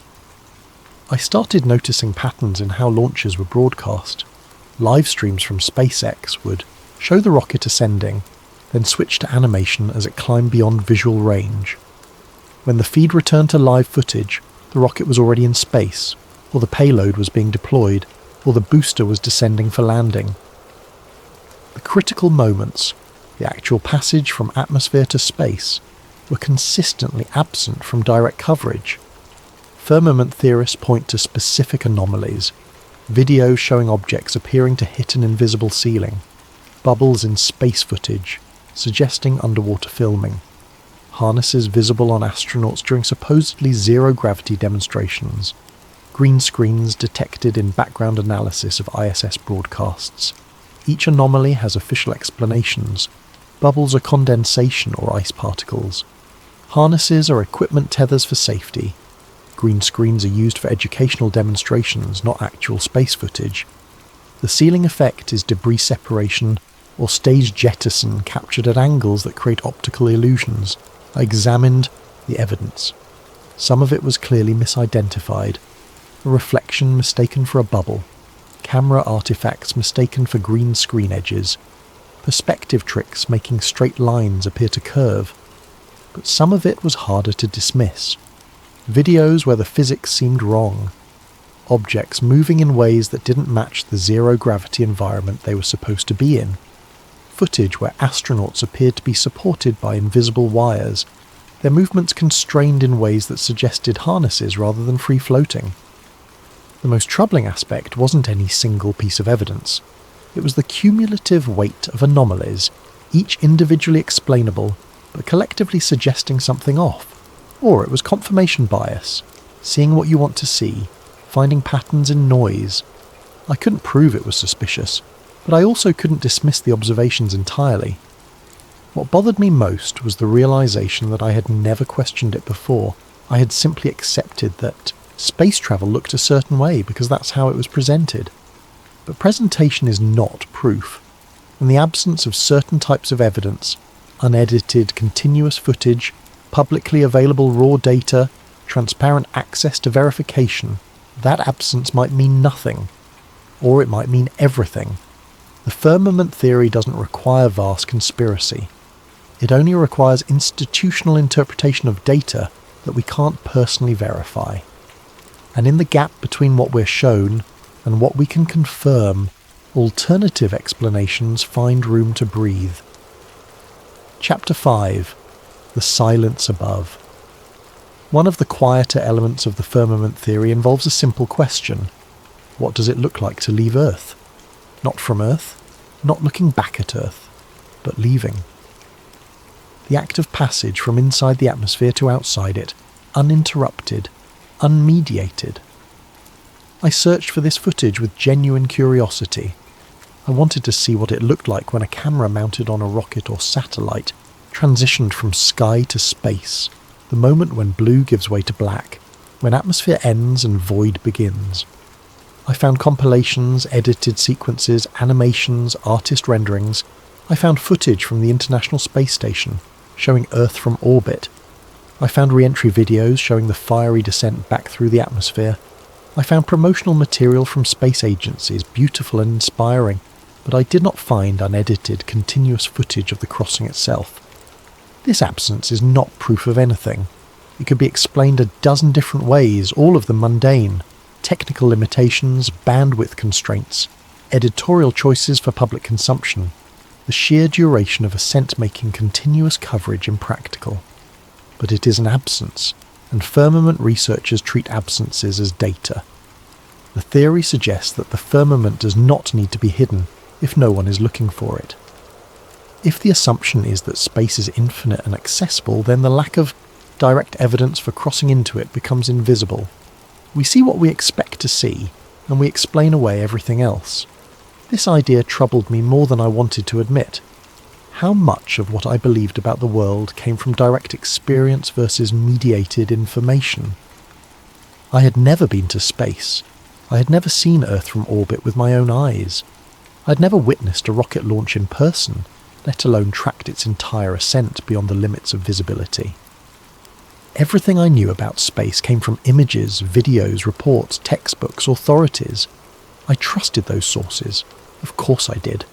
They came from institutions with resources, expertise, decades of accumulated knowledge, NASA, ESA, Roscosmos, SpaceX. These organisations employed thousands of scientists and engineers. They had budgets in the billions. They produced tangible results, satellites that provided GPS, communications, weather forecasting. But trust is not verification. And verification, in the modern world, has become almost impossible for individuals. I started thinking about how knowledge works in a technological society. Most of what we know second-hand. We read it in books written by experts. We see it on screens showing footage from places we'll never visit. We accept it as true because rejecting it would require rejecting the entire edifice of specialised knowledge that makes modern life function. This is not inherently wrong. Specialisation is necessary. No single person can verify everything. We rely on institutions, peer review, reputation, consensus. But what happens when those institutions have interest beyond truth? When they serve political, economic or ideological purposes? Space exploration, from its inception, was entangled with Cold War politics. The space race was not about science. It was about demonstrating technological superiority, projecting power, claiming ideological victory. Sputnik terrified the United States not because it was dangerous, but because it symbolised Soviet capability. The Apollo program was a response to that terror. Kennedy's speech about going to the moon was not a scientific proclamation. It was a strategic decision. We choose to go to the moon not because it's easy, but because it serves national interest. Firmament researchers point to this history and ask, if space exploration began as propaganda, how much of it remains propaganda? They note that the most iconic images of space exploration, the Apollo moon landing, Earthrise, the blue marble photograph, all emerged during the height of the Cold War. All were produced by a government with massive incentive to demonstrate superiority. All have been questioned, analysed, scrutinised for anomalies. The moon landing deniers have their own extensive literature, their own claimed evidence of staged footage, impossible shadows, missing stars. I was not researching moon landing conspiracies specifically, but the methodologies overlapped. Question official, narratives, examine footage for inconsistencies, demand primary sources. The firmament theory doesn't necessarily deny that Apollo happened. It questions what Apollo actually accomplished. Maybe astronauts went up. Maybe they orbited in high altitude. Maybe they landed somewhere. But did they land on a rock orbiting Earth at 250,000 miles away? Or did they land on something within the enclosed system, something we call the moon but misunderstand fundamentally? These questions feel absurd, but absurdity is not refutation. I kept returning to the central problem. Everything I knew about space came through mediation. Cameras, computers, institutions, interpreters. I had no direct access to the phenomena itself. When I look at the moon through a telescope, I see a bright disk with visible features, craters, Maria, highlands, beautiful and detailed. But I'm seeing reflected sunlight, filtered through atmosphere, focused through glass. I'm not seeing the moon as it is. I'm seeing an optical representation. When I see footage from the ISS, I'm seeing compressed video transmitted from orbit, processed through multiple systems, displayed on a screen. The astronauts floating in zero gravity might be exactly what they appear to be, or they might be in a high-altitude aircraft in parabolic flight, or they might be in a carefully constructed set with hidden supports. I couldn't tell the difference from the footage alone. This is the epistemological problem at the heart of the firmament theory. We live in an age of unprecedented access to information, an unprecedented distance from primary experience. We can see more than any previous generation but verify less.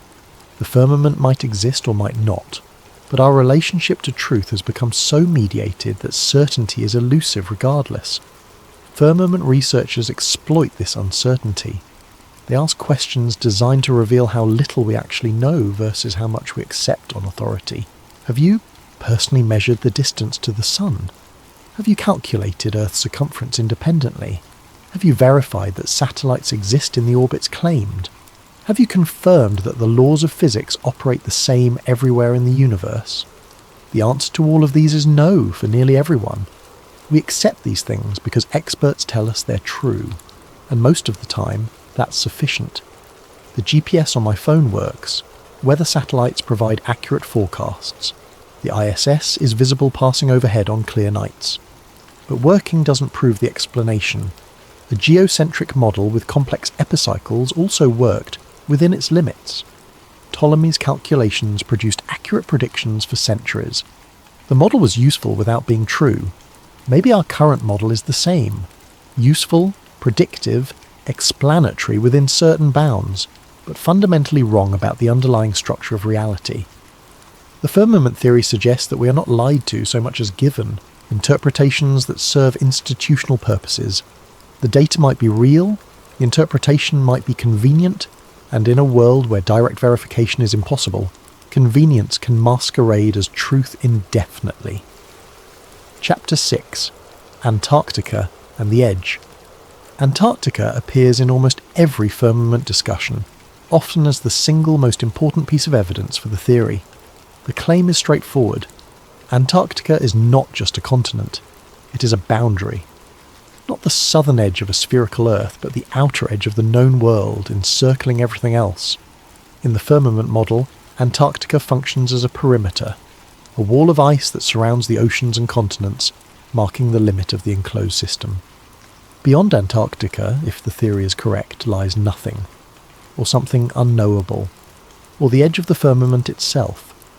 This idea is not new. Before modern exploration, Antarctica existed in European imagination as Terra Australis Incognita, unknown, southern land. Medieval and Renaissance maps sometimes depicted it as a vast ring encircling the known continents, a counterbalance to the landmasses of the north. These maps were speculative. Cartographers included Terra Australis not from observation but from theory. They believed the world needed symmetry, that northern lands required southern equivalents to maintain balance, so they drew Antarctica before anyone had seen it. When actual exploration began in the 18th and 19th centuries, the picture that emerged was complicated. Captain James Cook circumnavigated Antarctica between 1772 and 1775, becoming the first explorer to cross the Antarctic Circle. But he never saw the mainland. He encountered impenetrable ice barriers that prevented further south penetration. He sailed along the ice edge for thousands of miles, mapping its extent but never confirming what lay beyond. Cook's journals describe the ice barrier as seemingly endless. He would sail parallel to it for days, weeks, always finding more ice, never finding passage. He concluded that if land existed beyond the ice, it was unreachable and uninhabitable. Firmament researchers point to Cook's voyage as evidence. He didn't circumnavigate a continent, he circumnavigated the ice barrier that surrounds the known world. The distance he travelled, over 60,000 miles, is far greater than the circumference of Antarctica as currently mapped. The official explanation is that Cook didn't sail in a tight circle around the continent. He meandered, followed ice flows, retreated and advanced based on conditions. His path was irregular, not a direct circumference, but the raw distance travelled remained striking. Later expeditions claim to have discovered and mapped the Antarctic mainland, but firmament researchers question these claims. They note that Antarctica is the least mapped, least verified continent. Most of its interior is inaccessible. What we call accurate maps are largely based on aerial surveys, satellite imagery, and ice-penetrating radar, all subject to interpretation. No one has walked across Antarctica following a route that would definitively confirm its shape. The few transcontinental expeditions followed predetermined paths, usually seeking the South Pole, not attempting to map the entire coastline or verify the overall structure. And then there's the Antarctic Treaty. Signed in Washington in December 1959, the Antarctic Treaty designated Antarctica as a scientific preserve. It banned military activity, prohibited mineral mining, suspended territorial claims, and established international cooperation in research. On its face, the treaty seems reasonable. Antarctica is harsh, remote, environmentally sensitive. International protection makes sense. But firmament theorists see something else. They note that the treaty was signed during the Cold War, a period when the United States and Soviet, Union agreed on almost nothing, yet both nations, along with 10 others, immediately signed a binding agreement about Antarctica. Why? What made Antarctica so important that ideological enemies found common ground there? The treaty's provisions are extensive. Article 1 prohibits any military activity. Article 7 allows any signatory nation to inspect any other nation's Antarctic stations at any time.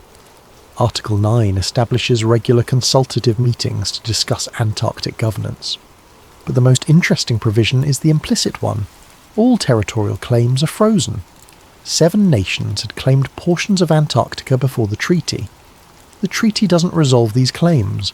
It suspends them indefinitely. No new claims can be made. Existing claims cannot be enforced or expanded. Firmament researchers ask, why freeze territorial claims on a frozen wasteland? If Antarctica is just ice and rock with no strategic value, why bother with complex international governance? The official answer involves science and environmental protection. Antarctica is pristine, valuable for research, vulnerable to exploitation. The treaty preserves it for peaceful study. But firmament theorists suggest the treaty serves another purpose: controlling access. By making Antarctica an international preserve, no single nation can claim it, but also no independent expedition can explore it freely. I investigated this claim. I found that visiting Antarctica is indeed difficult. Tourism exists, but it's heavily regulated. Tour operators must follow strict protocols established by the International Association of Antarctica Tour Operators. Landing sites are limited, activities are restricted. Independent travel is essentially impossible without permits, approvals, and enormous expense. Private expeditions to Antarctica's interior require permission from multiple governments, logistical support from approved contractors, insurance, emergency extraction plans. The barriers are not legal prohibitions, but practical impossibilities. You can visit Antarctica as a tourist, but you'll see what tour operators show you. You can conduct research there, but you'll work within established stations under treaty oversight. You cannot simply charter a boat, sail south, and explore independently. Firmament researchers catalogue stories of people who tried, adventurers who planned Antarctic expeditions and faced bureaucratic roadblocks, researchers whose projects were denied permits for vague reasons, filmmakers who requested access to interior regions and were told no. Are these restrictions about environmental protection, or about preventing discovery of something that contradicts official narratives? I found one account particularly compelling. A private explorer claimed he wanted to sail along Antarctica's coast, filming continuously, creating a full video record of the entire perimeter. His stated goal was to verify Antarctica's shape and size independently. Never got approval. Authorities cited safety concerns, environmental regulations, lack of proper insurance. He tried multiple times over several years, adjusting his plans to meet objections. Each time new barriers appeared. Eventually he gave up. His account, posted in various forums, reads like someone defeated by bureaucracy rather than physical impossibility. The message: you can't go there because we won't let you. Is this evidence of conspiracy? Or is it simply how institutions manage risk and protect sensitive environments?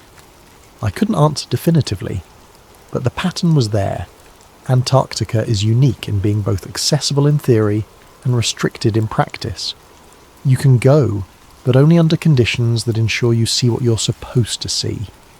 Firmament theory suggests that if Antarctica is the edge, the perimeter wall of the enclosed world, then it must be protected not by force but by procedure. Make it legal to visit but impractical to explore. Allow research but control where researchers go. Permit tourism but limit what tourists can access. This is conspiracy theory methodology, finding sinister purpose in bureaucratic complexity. But it's also worth noting that Antarctic governance is genuinely unusual. No other landmass is subject to such comprehensive international control. No other region is simultaneously claimed by multiple nations and governed by none. The firmament theory asks, what is Antarctica hiding? And the unsettling answer might be the fact that it's not hiding anything. It's openly there, surrounding everything, and we're just not allowed to look closely enough to realise it. I looked at maps of Antarctica. The official ones show a roughly circular continent centred on the South Pole. The firmament model depicts it as a ring around the outer edge of a flat plain. Both maps use the same data points, the same coastline observations, the same ice formations, but they project that data onto fundamentally different shapes. One assumes a sphere, one assumes a plane, and from where we stand looking at paper or screens, we cannot tell which projection is true. Chapter 7. Control through cosmology. The firmament theory expands beyond questions of physics. It becomes, at its deepest level, a theory about purpose. If Earth is a ball spinning through infinite space, then humanity is a cosmic accident.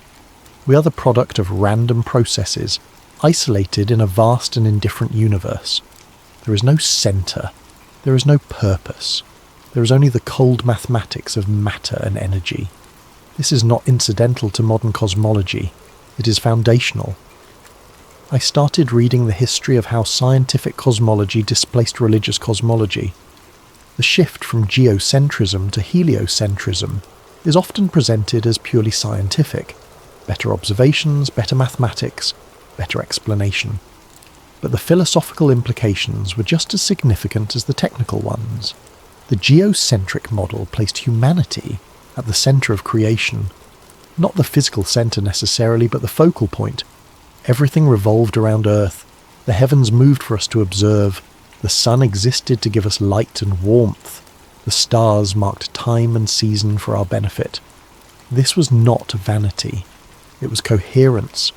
If God created the universe, and creation had a purpose, then humanity's position at the centre made theological sense. We were the purpose. The cosmos existed in relation to us. The heliocentric model shattered that coherence. Suddenly Earth was just another planet, orbiting just another star in just another galaxy among billions. We were not central. We were peripheral, cosmically insignificant. Copernicus understood this. That's why he hesitated to publish. He knew the implications extended beyond astronomy into theology. If Earth is not the centre, then what is humanity's relationship to the divine? Giordano Bruno took the next step. He proposed that the universe was infinite, filled with countless stars and planets, possibly harbouring other life. He was burned at the stake in 1600, officially for heresy, but the specific heresy was cosmological, denying the uniqueness of Earth and humanity. The Church resisted heliocentrism, not because of stubbornness, but because they understood what was at stake. If the cosmos has no centre, then it has no hierarchy. If it has no hierarchy, then it has no order imposed by divine will. If there is no divine order, then there is no transcendent meaning. Modern secular thinkers celebrate this as liberation from superstition. We don't need cosmic purpose. We create our own meaning. We are free from the burden of predetermined significance. But firmament theorists ask, what if that freedom is actually loss? If Earth is enclosed, if we live inside a created system with boundaries and structure, then everything changes. We are not random. We are placed. We are contained. We are perhaps observed. Purpose becomes possible. Again, not as human construction, but as cosmic fact. The psychological implications are profound. An infinite universe invites nihilism.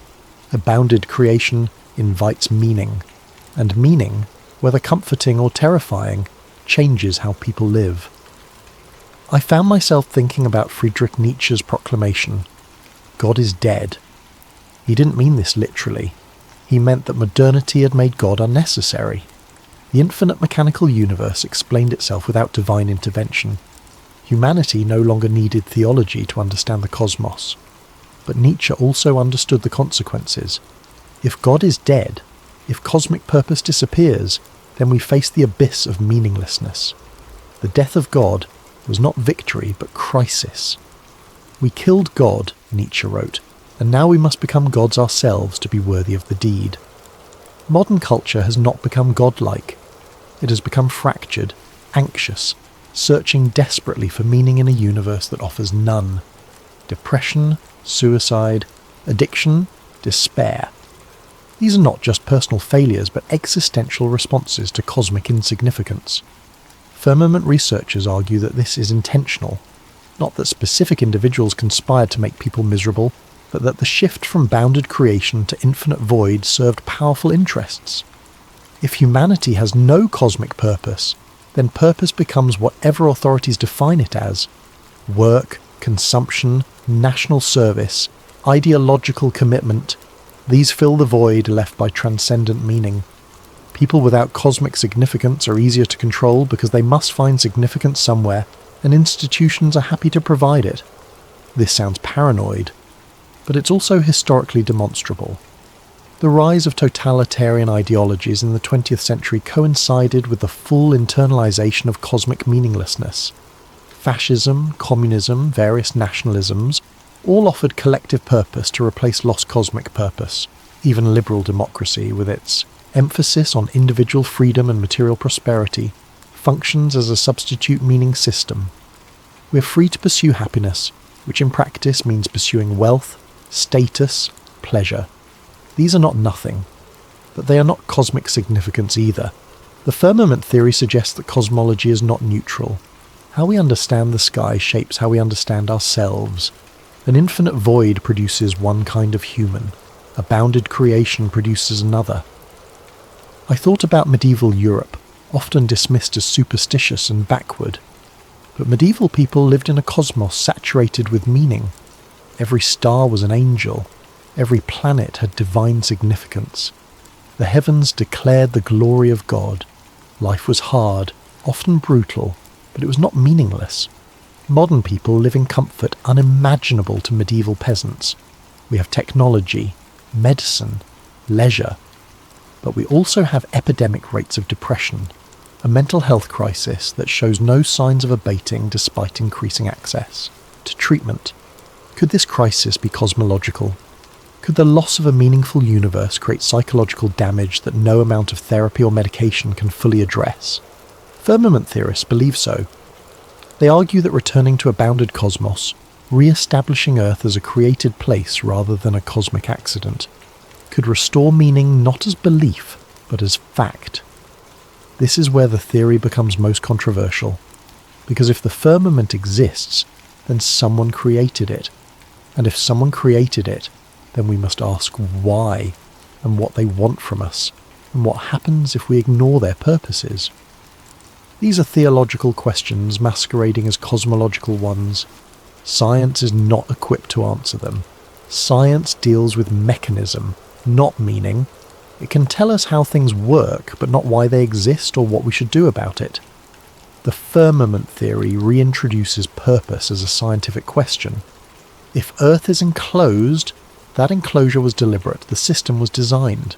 And design implies designer, which implies intent, which implies meaning. Modern science fled from this centuries ago, not because design was disproven, but because methodologically limiting science to mechanism made it more productive. You can study how planets orbit without asking why planets exist. You can understand gravity without understanding purpose, but the limitation was methodological, not metaphysical. Science chose not to ask certain questions, not because they were invalid, but because they were outside its scope. Firmament theory asks those questions again, not through theology, but through cosmology. It treats the structure of the universe as evidence for purpose, and purpose as evidence for structure. This circularity is intentional. If you start from materialism, the assumption that only matter and energy exist, then purpose is illusion. But if you start from purpose, the assumption that existence has meaning, then materialism is incomplete. The choice between these starting points is not scientific, it's philosophical. And philosophy, unlike science, does not settle questions through experiment. It settles them through commitment. Modern culture committed to materialism, not because it was proven true, but because it was useful. It enabled technological progress, economic growth, social engineering. It made the world predictable, controllable, exploitable. But it also made the world empty, and emptiness, no matter how comfortable, eventually becomes unbearable. The firmament theory offers an alternative, not a return to medieval superstition, but a reframing of modern knowledge. keep the observations, change the interpretation, recognise that the infinite void might be a choice rather than a discovery. And if it's a choice, we can choose differently. Chapter 8.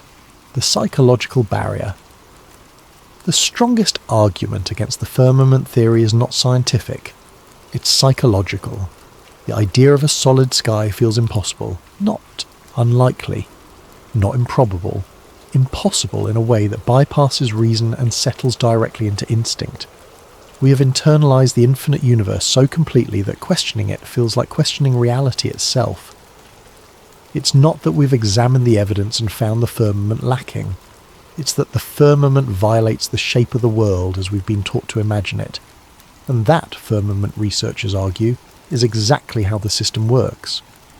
I started paying attention to my own reactions as I researched. Every time I encountered a firmament claim that felt compelling, I noticed a reflex, a voice in my head that said, "This can't be true." Not "this doesn't seem true," or "I need more evidence." Simply, "This can't be true." That reaction was automatic, instantaneous, occurring before any conscious evaluation of the claim itself. I recognized it as cognitive dissonance, the psychological discomfort that occurs when new information contradicts existing beliefs. The human mind resists this discomfort. We have multiple strategies for reducing it: rejecting the new information, reinterpreting it to fit existing beliefs, or creating rationalizations that allow both to coexist. What we rarely do is actually change the foundational belief, because foundational beliefs are integrated into our entire understanding of reality. Changing them means rebuilding from scratch. The firmament theory, if true, would require exactly that kind of rebuilding. Everything I learned about the universe, from elementary school through university, would need to be re-examined. Not just astronomy, but physics, geology, history, philosophy. The entire edifice of modern knowledge rests on certain cosmological assumptions. If those assumptions are wrong, the edifice doesn't just modify, it collapses. This is terrifying. Not intellectually terrifying, but existentially so. It means that the authorities I trusted were wrong. The institutions that educated me failed. The consensus, reality I share with billions of people, is mistaken. More than mistaken, constructed. Built deliberately to produce a certain kind of understanding, a certain kind of human being. I found myself thinking about education, how we learn about the universe from childhood. Picture books showing the solar system, the planets orbiting the sun, Earth as a blue marble floating in black void. These images are presented as photographs, as direct representation of reality, but they're not. They're artist renderings, composites, CGI reconstructions based on data interpreted through models. The photograph of Earth from space that hangs in classrooms is usually a composite of multiple images stitched together and colour-corrected for visual appeal. Nothing wrong with that inherently, but we're not told it's a composite. We're shown it as truth, and we internalise it as truth, and by the time we're old enough to question, the belief is so fundamental that questioning feels absurd. This is social conditioning. Not in the sinister sense of deliberate brainwashing, but in the mundane sense of how cultures transmit worldviews. Every society teaches its children a cosmology. Medieval Europe taught bounded heavens and divine hierarchy. Ancient Egypt taught the sky goddess Nut arching over the earth. Modern society teaches infinite space and cosmic insignificance. None of these cosmologies is self-evident. All require teaching, reinforcement, correction, when children's natural observations differ from approved understanding. I remembered being told as a child that the Earth was round. I looked at the horizon, it appeared flat. I was told this was because the Earth is very large and I was very small. The curvature exists but is imperceptible at ground level. I accepted this explanation. What choice did I have? Every adult, every teacher, every book agreed. Doubting would have meant doubting everything, isolating myself from consensus reality. So I learned to trust authority over observation. I learned that what appears true might be false, and what appears false might be true, and the way to navigate this is to trust experts. This is not unreasonable. Experts exist for good reason. Specialization is necessary, but it creates dependence. And dependence creates vulnerability to deception, whether intentional or accidental. Firmament theory survives because it identifies this vulnerability and exploits it. It asks, what if the experts are wrong? Not about everything, but about this one foundational thing. The resistance to that question is not rational. It's defensive. It's the mind protecting itself from chaos. Psychologists have studied this phenomenon. When people's worldviews are threatened, they don't respond with careful evaluation of evidence. They respond with increased commitment to existing beliefs, dismissal of contradictory information, and hostility towards sources of threat. This is called worldview defense. It's not conscious, it's automatic. And it operates below the level where reason can intervene. Firmament theorists understand this. That's why they frame their arguments carefully. They don't lead with, the earth is flat, because that triggers immediate rejection. Instead, they ask questions. They point to anomalies. They invite curiosity rather than demanding belief. The method is Socratic. Undermine certainty gradually. Create doubt. Show that what seems obvious might be assumption. Demonstrate that accepted answers don't fully address underlying questions. This works on some people. Those who already harbour doubts about authority, who feel alienated from mainstream consensus, who sense that something in the official narrative doesn't fit their experience. For them, the firmament theory is not absurd, it's liberating. It validates their suspicion that they've been lied to, manipulated, controlled. But it also creates new certainties just as rigid as the old ones. Firmament believers often become as dogmatic as the scientific materialists they oppose. They dismiss counter-arguments reflexively. They interpret every piece of evidence as confirmation.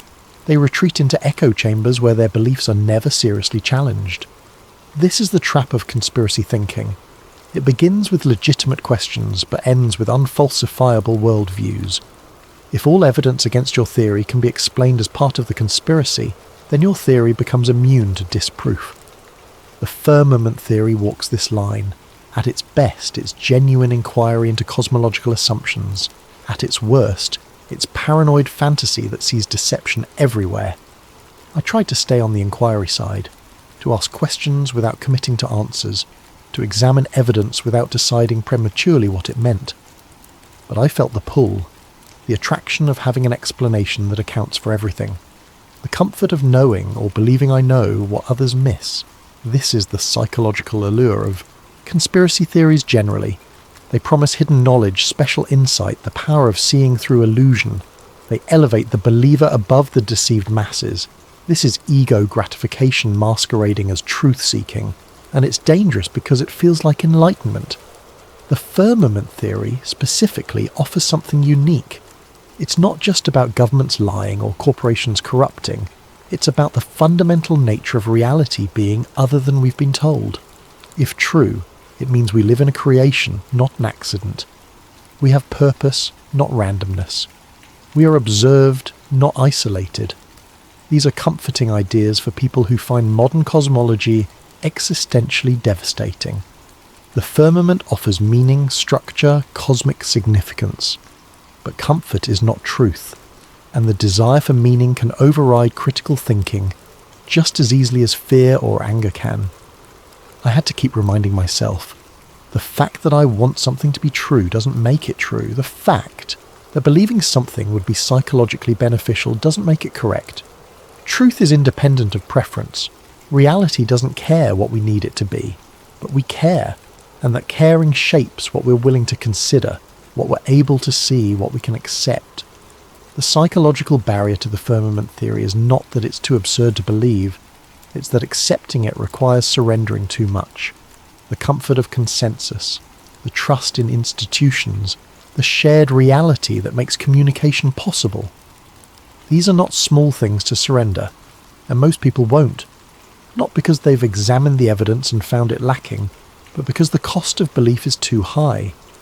The firmament theory survives on the margins, among people for whom the cost of disbelief has become higher than the cost of belief.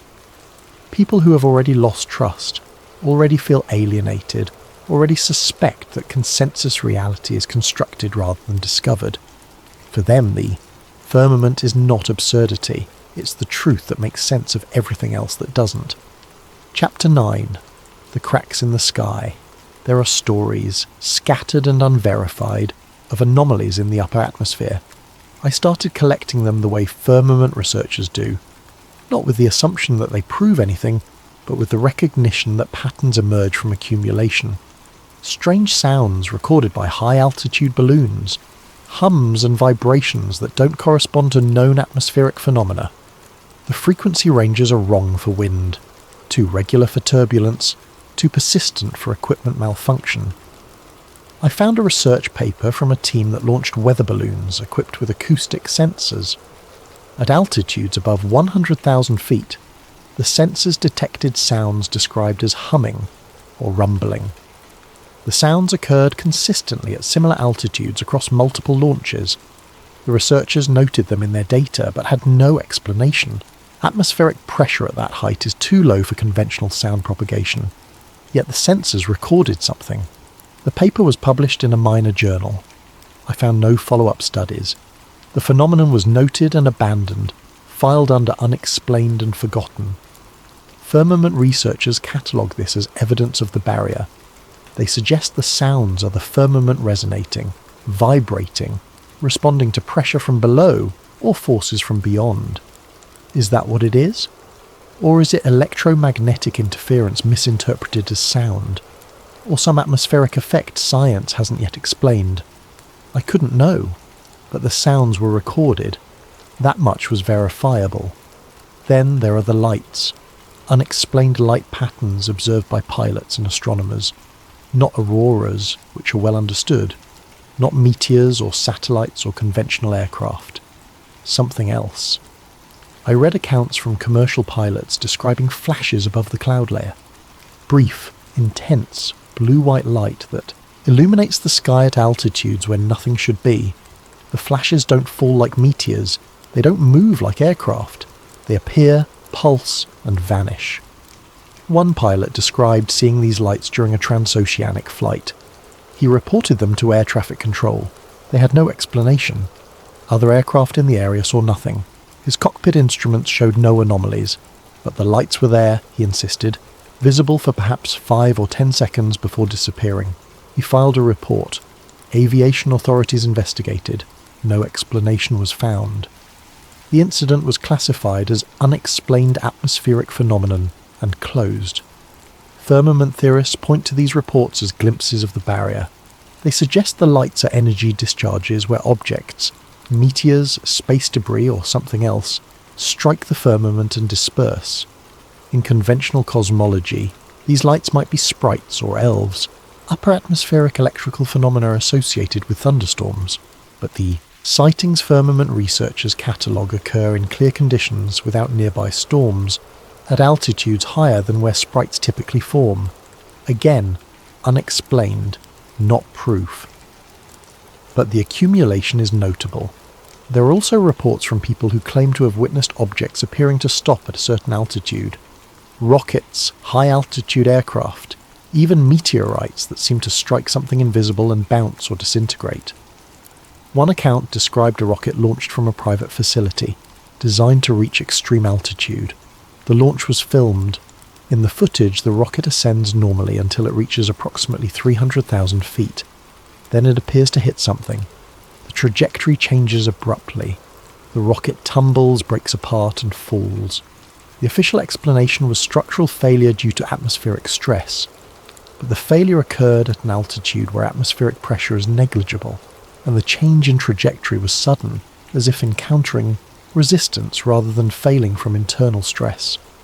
Firmament researchers analysed the footage frame by frame. They claim the rocket didn't break from stress. It hit something solid, invisible, and shattered on impact. Could they be right? Or are they seeing what they want to see in ambiguous footage? I watched the video multiple times. The rocket does change trajectory suddenly. The breakup is rapid, but rockets are complex machines operating at extreme conditions. Failure can be sudden without requiring invisible barriers. Still, the footage is unsettling. something happened at that altitude. Whether it was structural failure or impact with a boundary depends on assumptions I couldn't verify. Beyond these specific incidents, there's a broader pattern that firmament researchers find meaningful: the lack of high-altitude phenomena. We know a great deal about the troposphere, where weather occurs. We know somewhat less about the stratosphere, where aircraft fly. But beyond that, mesosphere, thermosphere, exosphere, our knowledge becomes increasingly indirect, based on instruments, models, extrapolation. Firmament theorists ask, why are there no continuous observation stations in the upper atmosphere? Why do we rely on brief rocket flights and satellite data rather than permanent platforms? The official answer is engineering difficulty. Maintaining structures at extreme altitude is harder than orbiting satellites. The environment is hostile. Cost-benefit doesn't justify it, but the absence is noted. We have submarines in the deep ocean. We have stations in Antarctica. We have the ISS in space, but nothing in that transitional zone between atmosphere and void. Firmament researchers suggest this is intentional. If the firmament exists somewhere in the upper atmosphere, permanent observation platforms would detect it. Better to keep that region accessible only through brief controlled visits. Is this paranoid, or is it pattern recognition? I thought about how much of our cosmological understanding depends on that inaccessible zone. We can't go there personally. We can't station observers there. We must trust instruments, briefly deployed, reporting data that's interpreted through models we can't independently verify. The gap between what we observe directly and what we believe exists is enormous, and in that gap, uncertainty breeds alternative explanations. I found one account particularly compelling not because it proved anything, but because it illustrated the epistemological problem. An amateur group built a high-altitude balloon platform. They equipped it with cameras, sensors, GPS tracking. Their goal was to document the ascent from ground to maximum altitude continuously. The balloon launched successfully. It ascended normally. At around 120,000 feet, telemetry became erratic. GPS showed the balloon's position jumping impossibly. Cameras recorded distorted images as if passing through some kind of interference. Then, at approximately 130,000 feet, all systems failed simultaneously. No gradual degradation, instant loss of signal. The balloon was never recovered. GPS last position showed it at altitude, but search efforts found nothing. The amateur group concluded equipment failure, but they couldn't explain why all systems failed at once, or why GPS showed impossible position jumps before failure, or why the balloon vanished so completely. Firmament researchers catalogue this as the balloon hitting the barrier.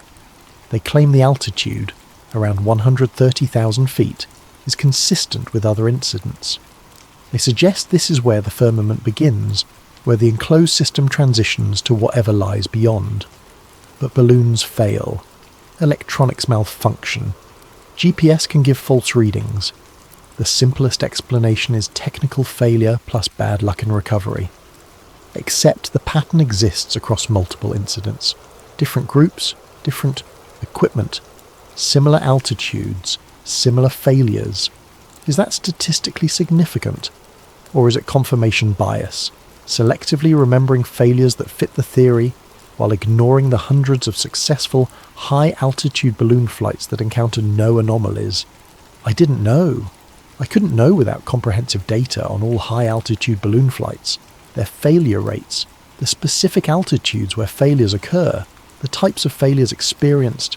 That data might exist somewhere, but I didn't have access to it, and without it, I was left with anecdotes, patterns that might be real or might be imagined. This is the frustration of investigating the firmament theory.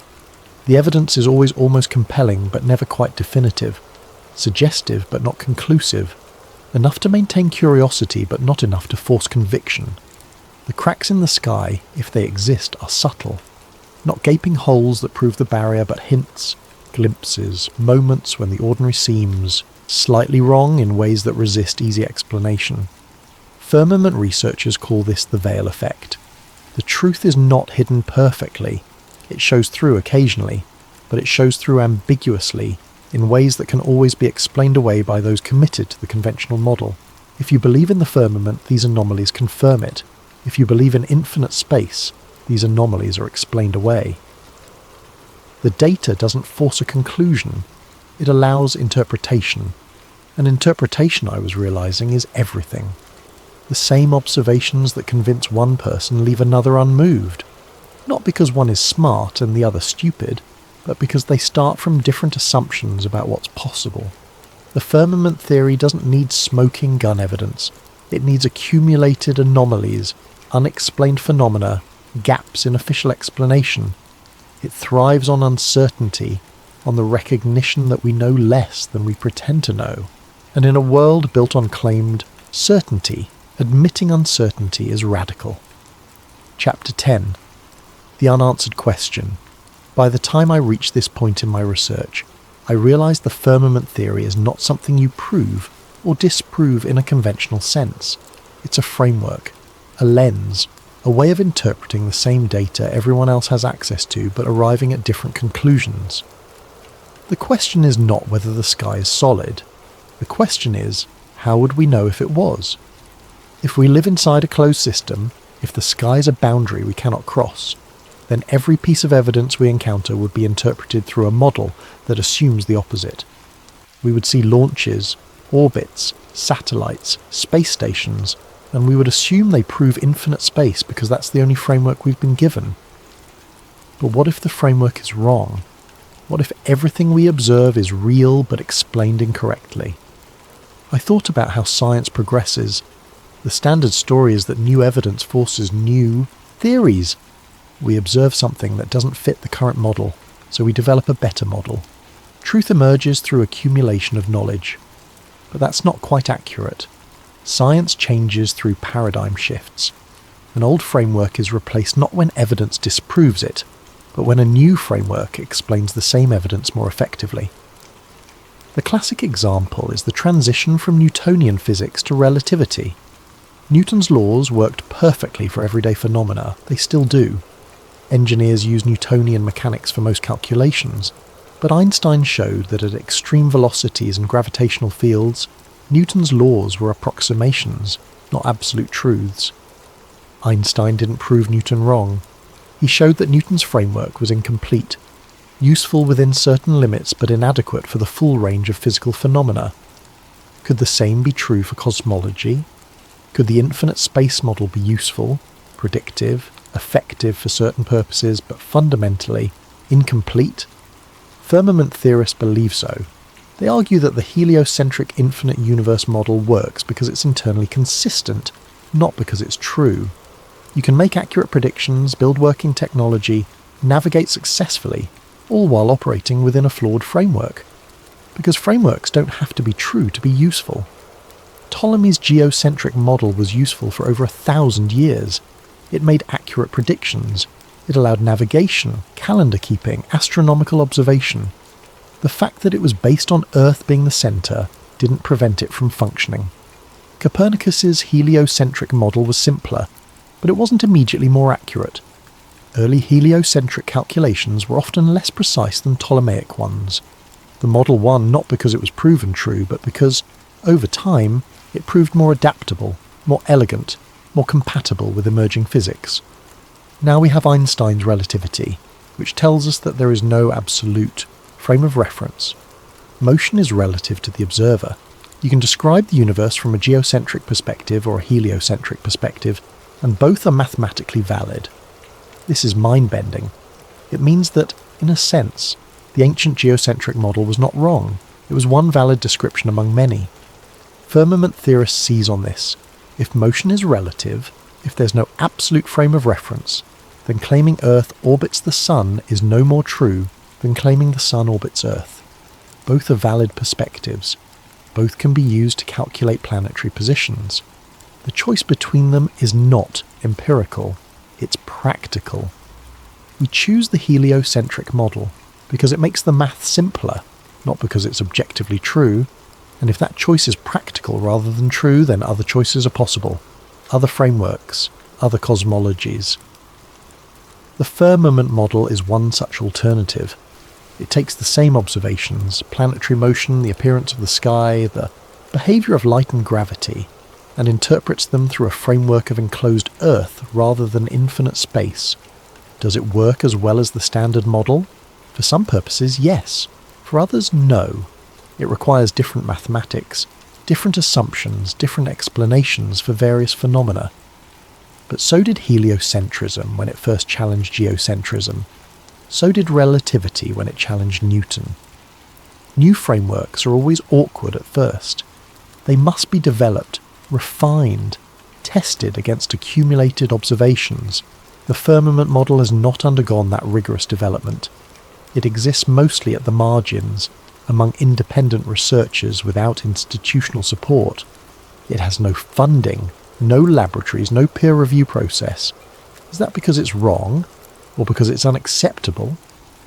I started to wonder, what would it take to actually test the firmament hypothesis rigorously? You would need independent access to high altitudes, the ability to launch your own rockets or balloons equipped with instruments designed to detect boundaries rather than assuming infinite space. You would need access to raw satellite data, unprocessed, with full metadata. The ability to verify that images from space are what they claim to be rather than composites or reconstructions. You would need permission to explore Antarctica independently, without restrictions, to circumnavigate it in ways that would definitively confirm or deny its shape. You would need the ability to repeat historical experiments like measuring Earth's curvature or testing for rotation, with modern equipment transparently, with results that can't be dismissed as error or misinterpretation. All of this is theoretically possible, but practically, nearly impossible without institutional backing, and institutions are committed to the current model. They have no incentive to test alternatives that threaten foundational assumptions. This is the epistemological trap. The people with resources to test the firmament hypothesis rigorously are the same people who would lose credibility if it were proven true. The people motivated to test it lack the resources, so the hypothesis remains untested, not disproven but not verified, existing in a liminal space between rejected idea and genuine alternative. Firmament theorists argue this is intentional. The system protects itself not through active suppression, but through structural barriers. Make independent verification prohibitively expensive, restrict access to necessary locations, classify alternative frameworks as fringe before they can be seriously examined. Is this conspiracy, or is it simply how institutions function? They conserve what works, they resist change, they defend their paradigms not from malice but from investment, intellectual, professional, financial. Thomas Kuhn called this normal science.